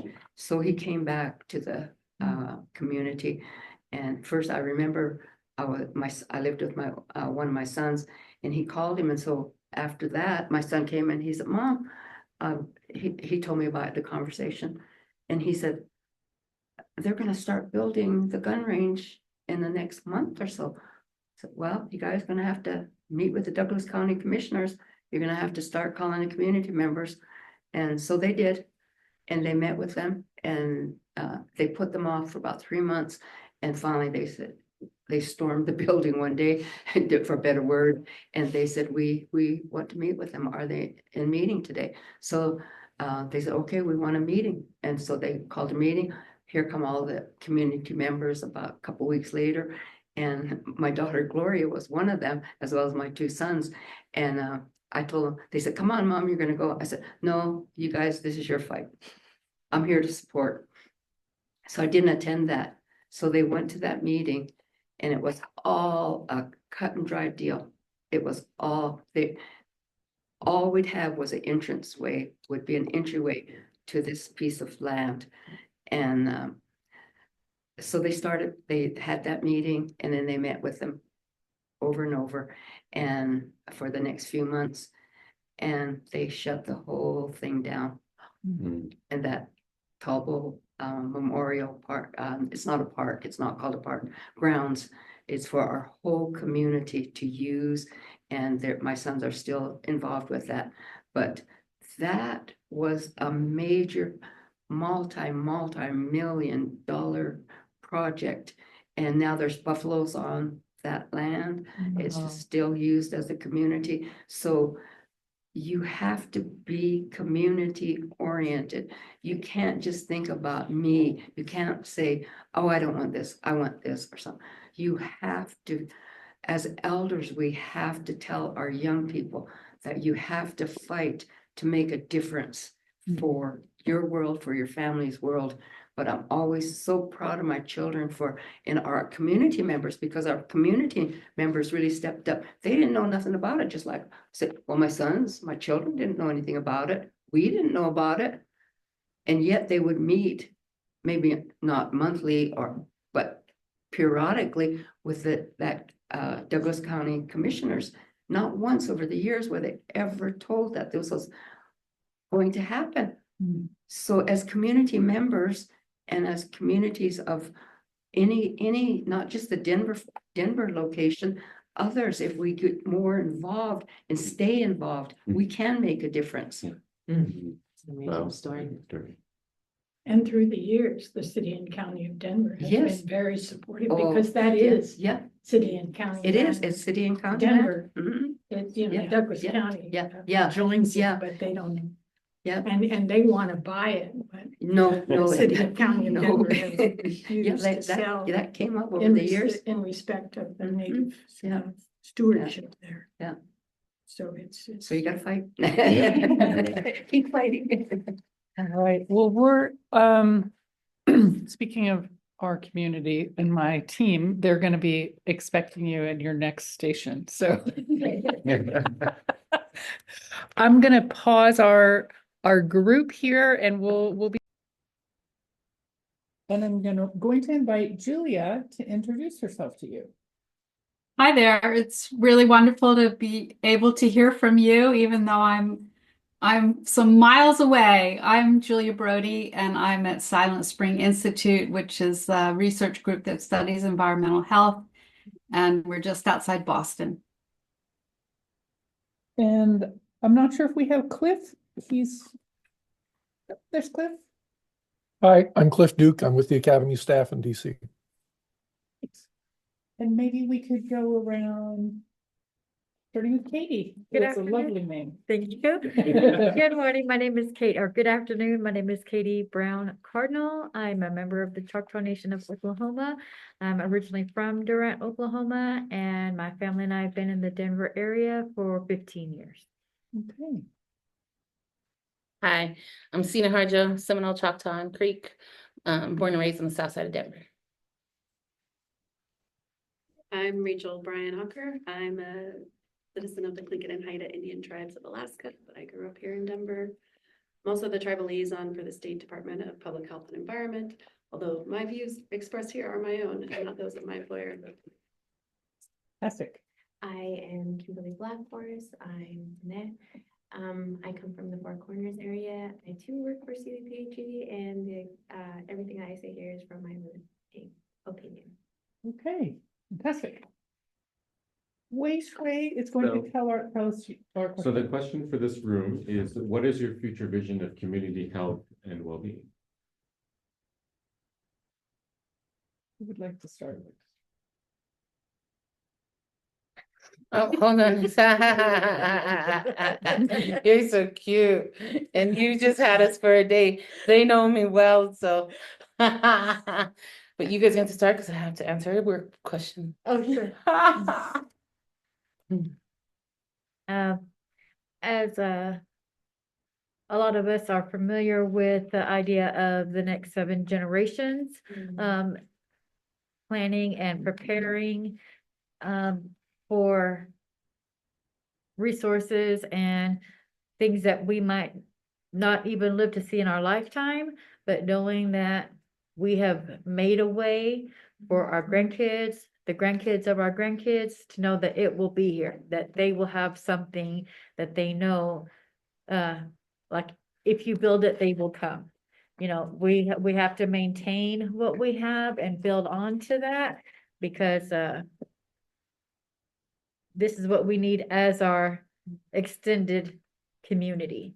You know, without our kinship, we don't stand alone as individuals. Everything we do is for our greater family, our greater community, the greater good. And so any investment contribution for our Native community, the urban Denver Native community, will be tenfold.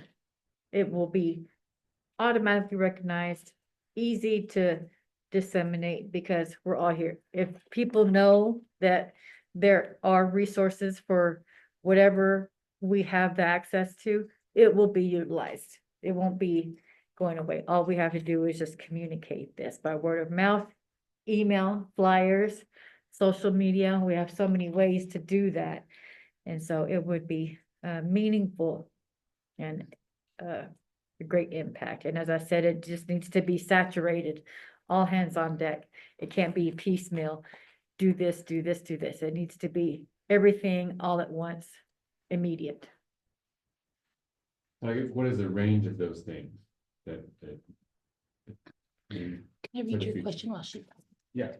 Healthcare first and foremost. That way we can not live as in deficiencies and with having to try to coordinate healthcare or living in a healthy way. If we can prepare community gardens, the Takabi restaurant that we had lunch provided by, they do use local gardeners' resources for their ingredients. And if we just said, and Ben does hire a lot of the community to work for his place. And if they said, hey, we want to build a community, this is going to be this garden for resources, and we're going to have this buffalo stock as a source of meat and for the community, and as well as teaching the kids how to butcher, and the cultural immersion, a language immersion, these classes to keep these going more as a homogenous identity, because our tribes are so different.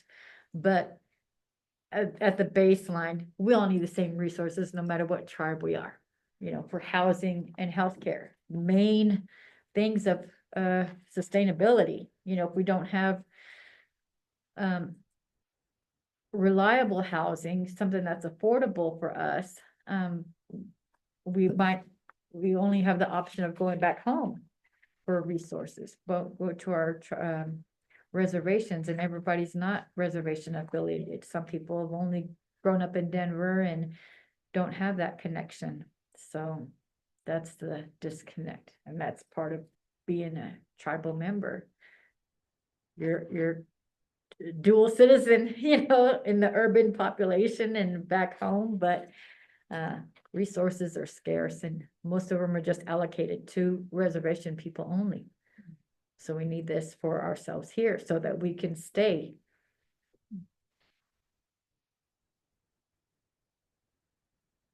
Yeah. Oh, I'm not, I'm still Okay. up here. We can...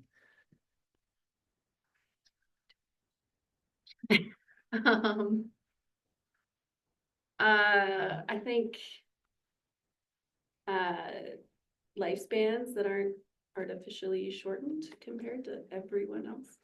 I think the opportunity to have long lifespans, to have access to quality, culturally responsive care, to have access to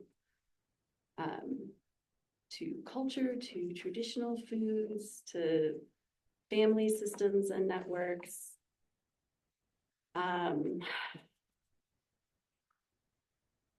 think, safety from violence.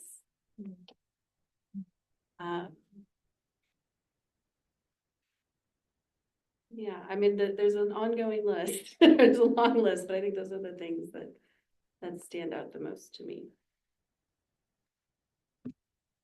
I think what we could see, excuse me, what was the question again? What is your future Vision Mhm. of, what is your Improved community improved health and community health? well-being. Incorporating indigenous determinants of health within our community, within how we see and use and just have the access to healthcare. I think from what everybody was saying, it is a key fact, are key factors that we find within indigenous determinants of health. Having access at the local level, having access to foods, connecting with the land, having access to our language, removing the barriers that we see fit. Right now in public health and just in healthcare in general, we use social determinants of health, which doesn't really, it covers some of the things that we see in indigenous determinants of health, but indigenous determinants of health is just so unique in addressing our community, in providing access to funding, to resources, and having the people and the tribes have a say at the table in developing within the system that exists right now of improving healthcare and public health access in relationship to public healthcare access. I think having access to the available data that is available so our communities can make the choices and the decisions that govern the tribal lands, tribal people, and also support the urban centers within the United States. They have all said really good stuff. I think that building on what everybody has shared so far, when I think about improved community health and well-being in the future, I think that for me, that looks like strong birthing numbers for our people, right? Strong maternal health rates for our people. I think that looks like lower numbers of our tribal people being incarcerated.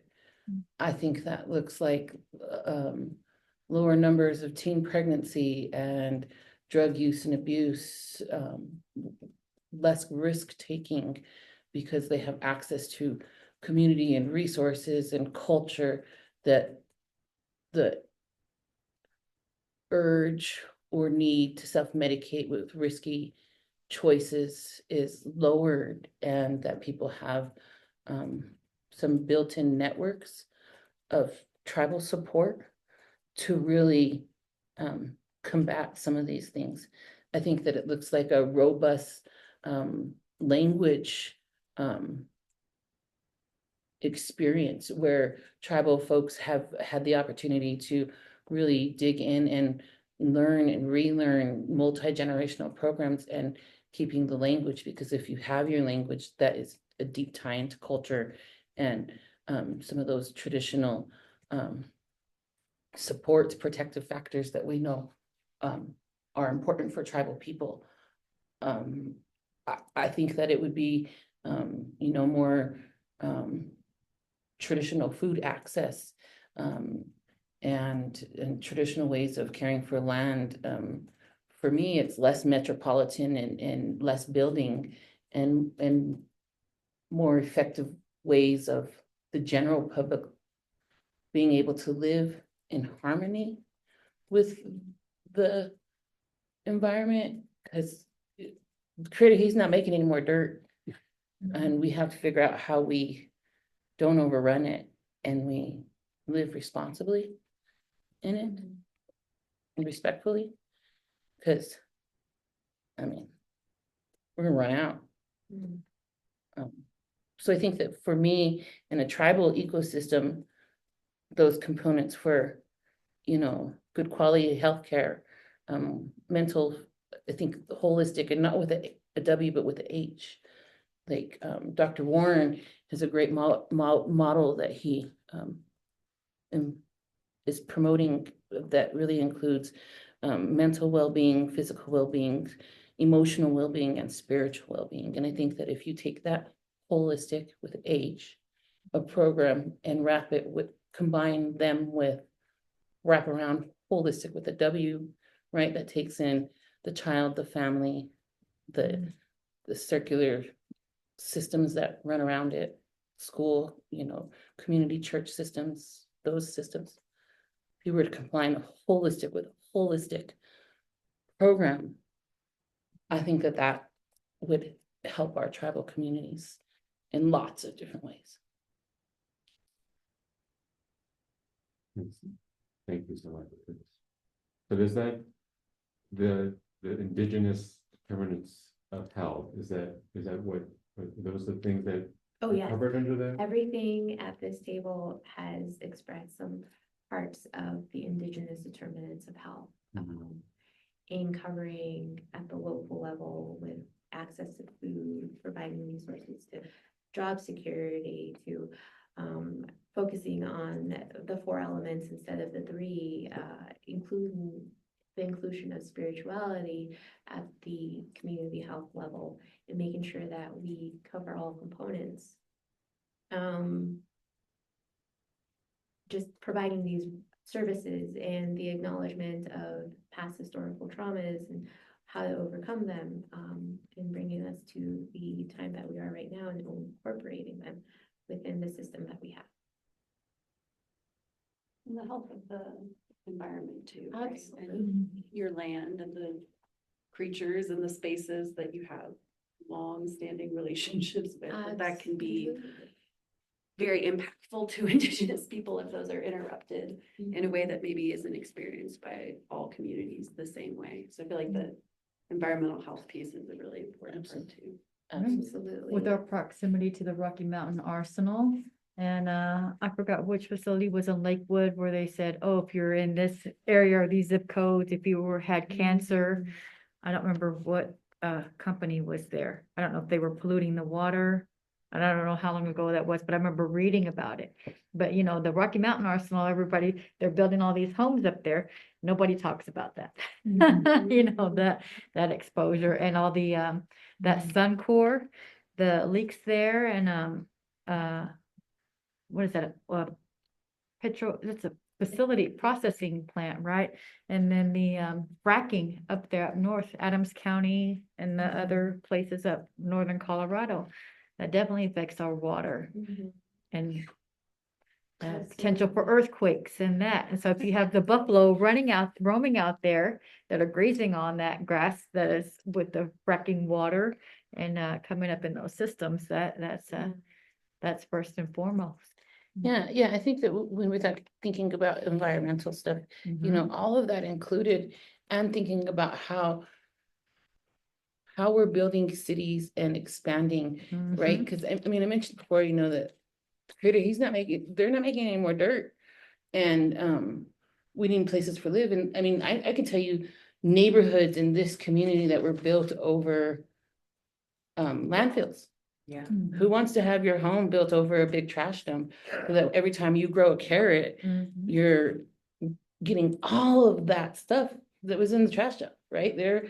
And I think that as a society, we don't like to talk about things that we think are dirty or taboo or but we have to, because in order for this town, Denver, to expand and northeast, people are living over a landfill, and they might not even know it. And I'm not just talking about Indian people, I'm talking about all the people who live in some of those neighborhoods. And so how are we really caring for our community, and how are we rebirthing that, right? So like, if that was originally identified 50 years ago of being so far away from town that it could be a landfill, and now town has reached there, and we have to rebirth that land, what does that rebirthing process look like? How are we really safeguarding our families for things that, you know, are down the road that we're not going to be able to know, you know? It just, it's one thing to say, you know, we're exhausting our natural resources, which is absolutely true in so many different ways, right? And then there's this whole sort of underground conversation happening with communities and with health or with environment that people aren't talking about. And there needs to be more light shined on those things, because it's a factor. It's a factor. Yeah. So I guess to incorporate community health also includes land. Absolutely. Not just, we don't stop just at people.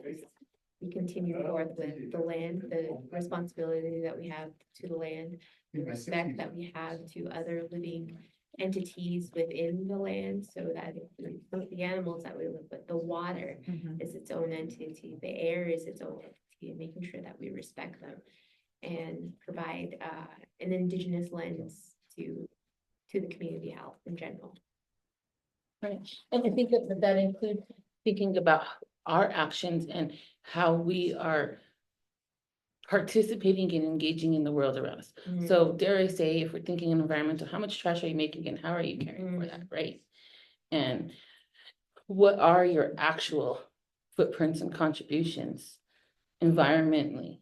And then how can we think about doing that differently from a cultural perspective and from a general population perspective? Because as that was mentioned in a group before, the solution is going to be a yes and. We have another group who's waiting to meet you, and we have another group that's waiting to meet Julia and Wishway. So I'm gonna pause us for a minute. All right. So I apologize to be late coming back. So you met me, I'm Kate. And we have a committee member who wants to meet you. Would it be easier if I sat on this side? Yeah, maybe you guys. Yeah, okay. If you don't mind, and Yeah, then sure. you can see both of you. Yeah. Julia, go ahead. Oh, I think you're on mute. Did you mute her? Hi there. There she is. Yeah. Oh, Sorry I was muted, but it's really lovely to be with you. I'm Julia Brody. I'm at Silent Spring Institute, which is a nonprofit research group that studies environmental health, and I'm joining you from Boston. And we also have Cliff, if you want to say hello. I will say hello. I'm Cliff Duke. I'm with the Academy staff based in DC, which is where I am now. Yes, I'm James Rowley, Senior, member of Rosebud Sioux Tribe. I live in two places at once, Rapid City, South Dakota, and Tulsa, Oklahoma, but also have an affiliation with the University of Colorado Boulder. I think that's kind of how I got invited here. I'm a consultant. I've been doing that since 2008, do a lot of work with organizations who want to work more effectively with Indigenous people. And so I do that through climate change, adaptation, workforce development, and tribal engagement, traditional ecological knowledge. And so kind of been doing this for, what's it now? What year is it? 2025? Yeah. almost 27 years. So nice to meet you all. Nice to meet you. My name is Koya. I am a graduate student here at CU Anschutz, and I'm also the Native American Affairs Officer for our Anschutz SACNAS branch. And I am not Indigenous North America, but my family has generational ties to Hawaii that span about 100 years. So. Right. So the question we have for this room is, what is your future vision of improved community health and well-being? Where, for a community to be thriving and there to be healthy and what, and not just Western consumptive health, but health overall and well-being. What is that? What is that? Community health. What is that vision? Go ahead and start. Oh boy. Young guys go first. No pressure. I think so. I practice something called Siva Afi, which is like, if you've ever been to Luau, you've seen the fire spinners. So it's a Samoan sort of like warrior dance. And it's we had Michele Oloa come out to Colorado last year and do a whole workshop on it.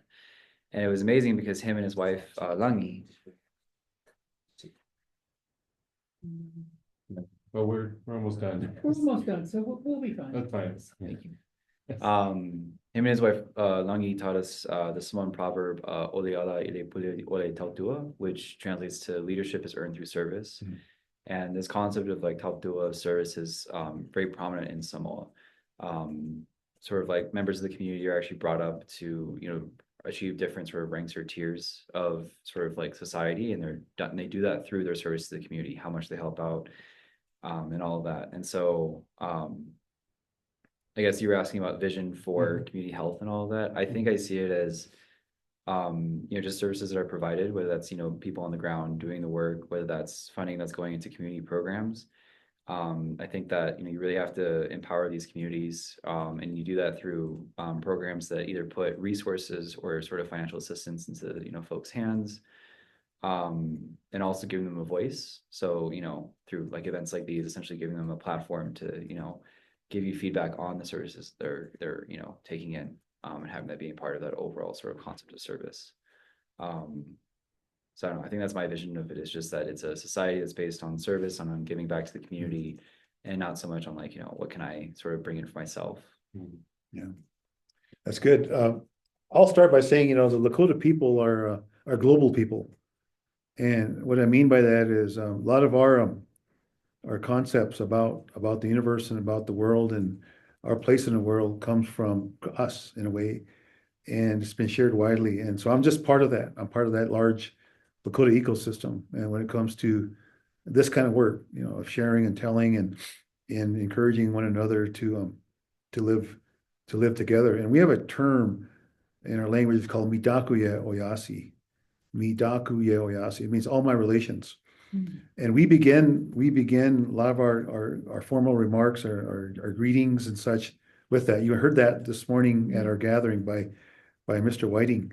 He talked about Midakuye Oyasi, and I just want to expand a little bit more on that today.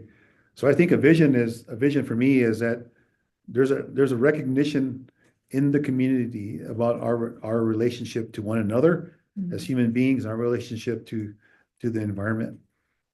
And what that means to me is that it's based on principles, at least 4 principles, right? I'd say, I use this too, my 4 R's, I call it, is relationship, reciprocity, relevance, and relationality. And if you have those 4 R's when you talk about Midakuye Oyasi, then you're really moving into, I think, a whole new consciousness when it comes to your place in the community, wherever you're at. I can practice Midakuye Oyasi here at CU Anschutz today, and then practice that again 5 hours from now when I'm back in my home today. It follows wherever I go, because I think it's a universal truth that we are connected to one another. And I think science tells us that, right? Through their elements. And how we're even connected to the universe, you want to go that big. And so I think having and we need a vision bigger than ourselves, right? And I think having a recognition that Native people have an important place, Indigenous people have an important place in today and also in the future.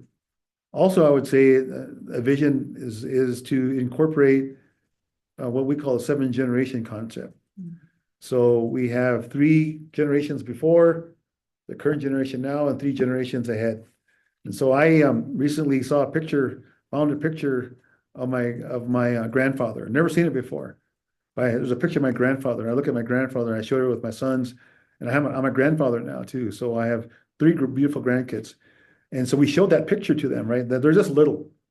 But to me, it was really important to see a picture of my grandfather, because it reminds me again that where I came from.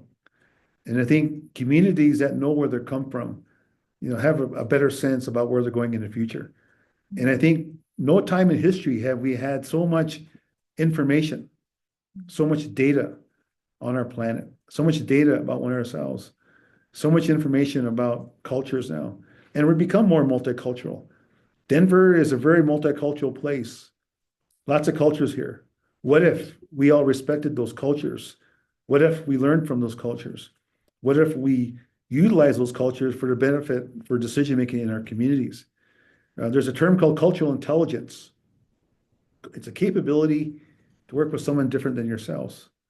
What if we all practice cultural intelligence when it came to planning, making decisions for our community, both today and in the future? So we need a big enough vision that's going to capture and inspire us. And I think if we had Mitake Oyasi, if we had that printed at the National Academy's fancy offices, the marble walls of National Academy says Mitake Oyasi, what would that mean? People walked into your room and said, Mitake, what's that? And underneath it, you say, we are all related. I think that'd be pretty cool. Yeah, fancy offices. But yeah, I think that's a really interesting point, which is that, I tell people like, as a scientist, like it took like 3 generations for me to get to this point, just because like my grandmother was denied becoming a nurse herself because of her background. And then my mom, is not a PhD scientist by training. She works in the administrative side of science. But then finally, like, here we are, and it's like, I'm getting my PhD. And to your point, it's like took 3 generations to get there. And then, what happens to the next 3 generations afterwards. That's right. I think about that. I think about how, how much strength went into all of that. But I think you mentioned, us all being related and all of that. And it's also just a matter of, I look back at my family, and that concept of service is also present. Because I took my nickname after my granduncle Koya, who was known for serving the community. And, he worked as a garbage man, didn't have a lot of money or time, but he always gave it where he could.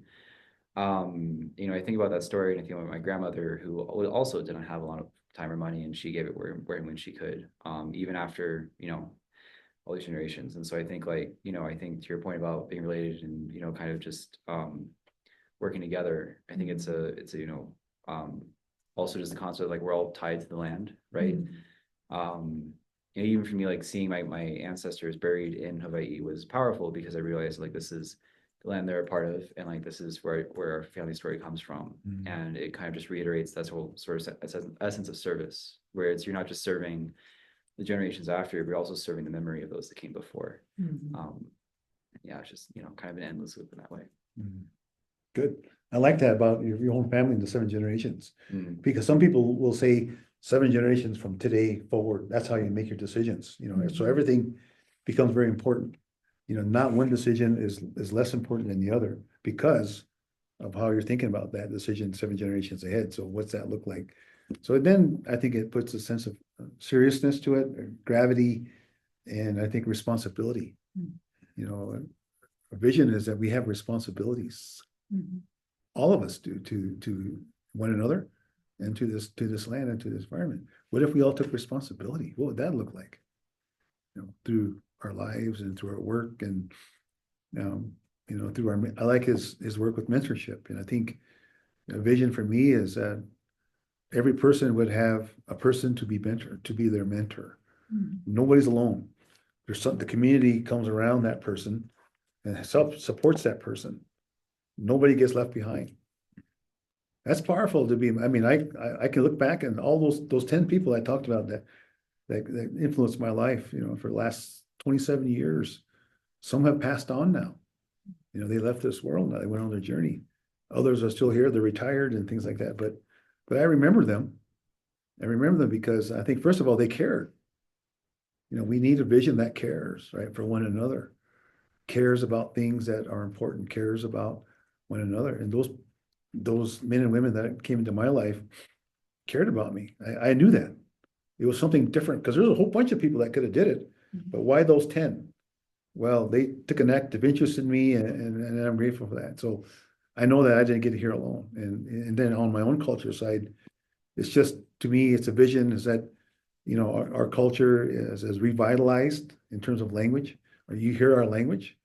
Like I said, national academies, Hidaki Oyasi, National Academies in our Lakota language, or in place names, or we change, we get that Mount McKinley back to Mount Denali. So I want the National Academies to do that. Get on that U.S. Board of Geographic Names and change that back. But I'm being facetious here, but I think just understanding again about that who's here. before, now, and the future. And I would say that's Indigenous people too. I like directing national academies to do stuff. And I never get to see you guys, so I'll just tell you. I may never see you again in my lifetime, but there it is. We're coming back. We'll be, at least two of us will be back. Awesome. Yeah. I'll tell you About our report. but I don't think it's gonna help on denying, sorry about Oh, that. see, don't tell me that. You just- We're gonna help on other things. All right. Yeah. We all have a role to play, Mm. but ours is not that. Mhm. Can you repeat the question one more time? It's just a future vision of improved community health and well-being. I've heard a lot about service and being in relation with one another and tying to the past and the future, tying to each other in the present, to beyond just people, to tying to the land, the earth, the cosmos, and seeing that we're not alone. We are part of something bigger, and that that we are. I guess just that that everyone is sort of taking responsibility for each other. Yeah. Especially like what you said about, how they're using, one person and then the whole community rallying around them. That's something that we're trying to accomplish in our organization, is just that, I even see that in SACNES as well. It's that, within my mentorship organization, it's like, we see these students who may not have as much access to resources. And the whole point of our organization is to bring all this might of 50 volunteers who are professionals in their field to these students, help to have these students' backs. So, for example, we have people who are like, let me know how I can help. And so I'm going to tell them like, hey, we need help putting poster boards together for the science fair. So we're all just going to come together and, build that together. Even in SACNES, the same thing, where it's like, if someone needs help, if someone needs anything, SACNES kind of comes up and, supports them any way they can. I think there's a lot of power in that, not just in the sense of, for that individual who's requesting help, but also the community as a whole. Because I think that when the community comes together like that to help out just one person, it helps everyone come closer together. It builds up that sense of community, of that sense of where, sort of oneness almost. That's how my grandfather got to this country, was that, he couldn't raise enough money to immigrate to the US. And so what his village in the Philippines did was they all came together and they raised enough money for him to afford the bus ticket down to the city to then start his journey here. And yeah, it's really cool to see the community come together like that. And I think you mentioned a story earlier today about resiliency and land and coming together to advocate for that. And so I think it's just that active sort of collective action that empowers both the community and the individual that are helping out. Well, I think I think of it, we have another term, I used it before in our talks here, called Wichozani. It's like being in balance, or being healthy as a goal for all of us to have Wichozani, which means you bring in the spiritual dimension to this work too, and not to exclude that, but to welcome it and to recognize and respect other beliefs too. For Lakota people, we've never been in terms of proselytizers, but we've been people who share our spirituality with the world. And I know that because I worked with scientists who would want to work with us when I was working for the travel college. And when everything we did, somebody was new coming in, we would welcome them, but also we would provide an opportunity for them to participate in some of our ceremonies, kind of understanding who we are again by participating with us, by sitting alongside of us, for instance, in a sweat lodge, and I still get stories from those guys that did that 20-some years ago. Whenever they see me, and now it's getting far in between, but whenever they see me, they say, James, man, that was awesome. I just love that. They had no idea, right? They had no idea. They were high-level remote sensing scientists from all over the country and all over the world, but they didn't know about that, right? And they didn't know about it until they got to be a part of it. And once they got to part of it, then obviously they saw the importance of it in a way and begin to understand us a little bit better. And I do think that, wellness, Wichozani is a holistic approach to life in a way. It recognizes, because I think we need that in our country today. You know, we talk about being divided. I don't hear anybody talking about how we're going to unite. What is going to be that? Are we going to still be in our own little enclaves, cultural enclaves all over the world? Or maybe our young people are going to bring us back. It's all, I think every great movement begins with young people. And so a healthy community vision is to see young people active, to his point about service and about leadership. You know, not everybody can be a leader.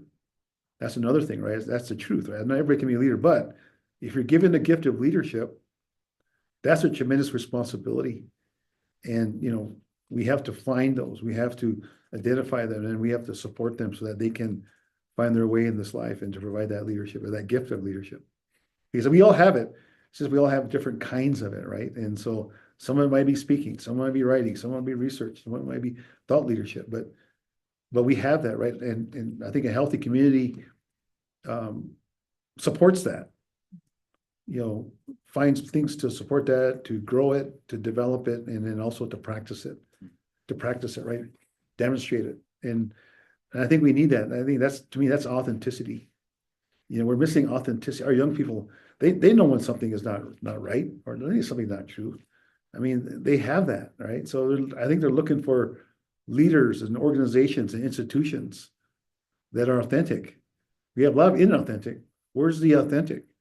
And I think a healthy vision for a community would have authentic institutions, whether that's government, whether that's church, whether that's mosque, whether that's a sweat lodge, whether that's an atheist or agnostic.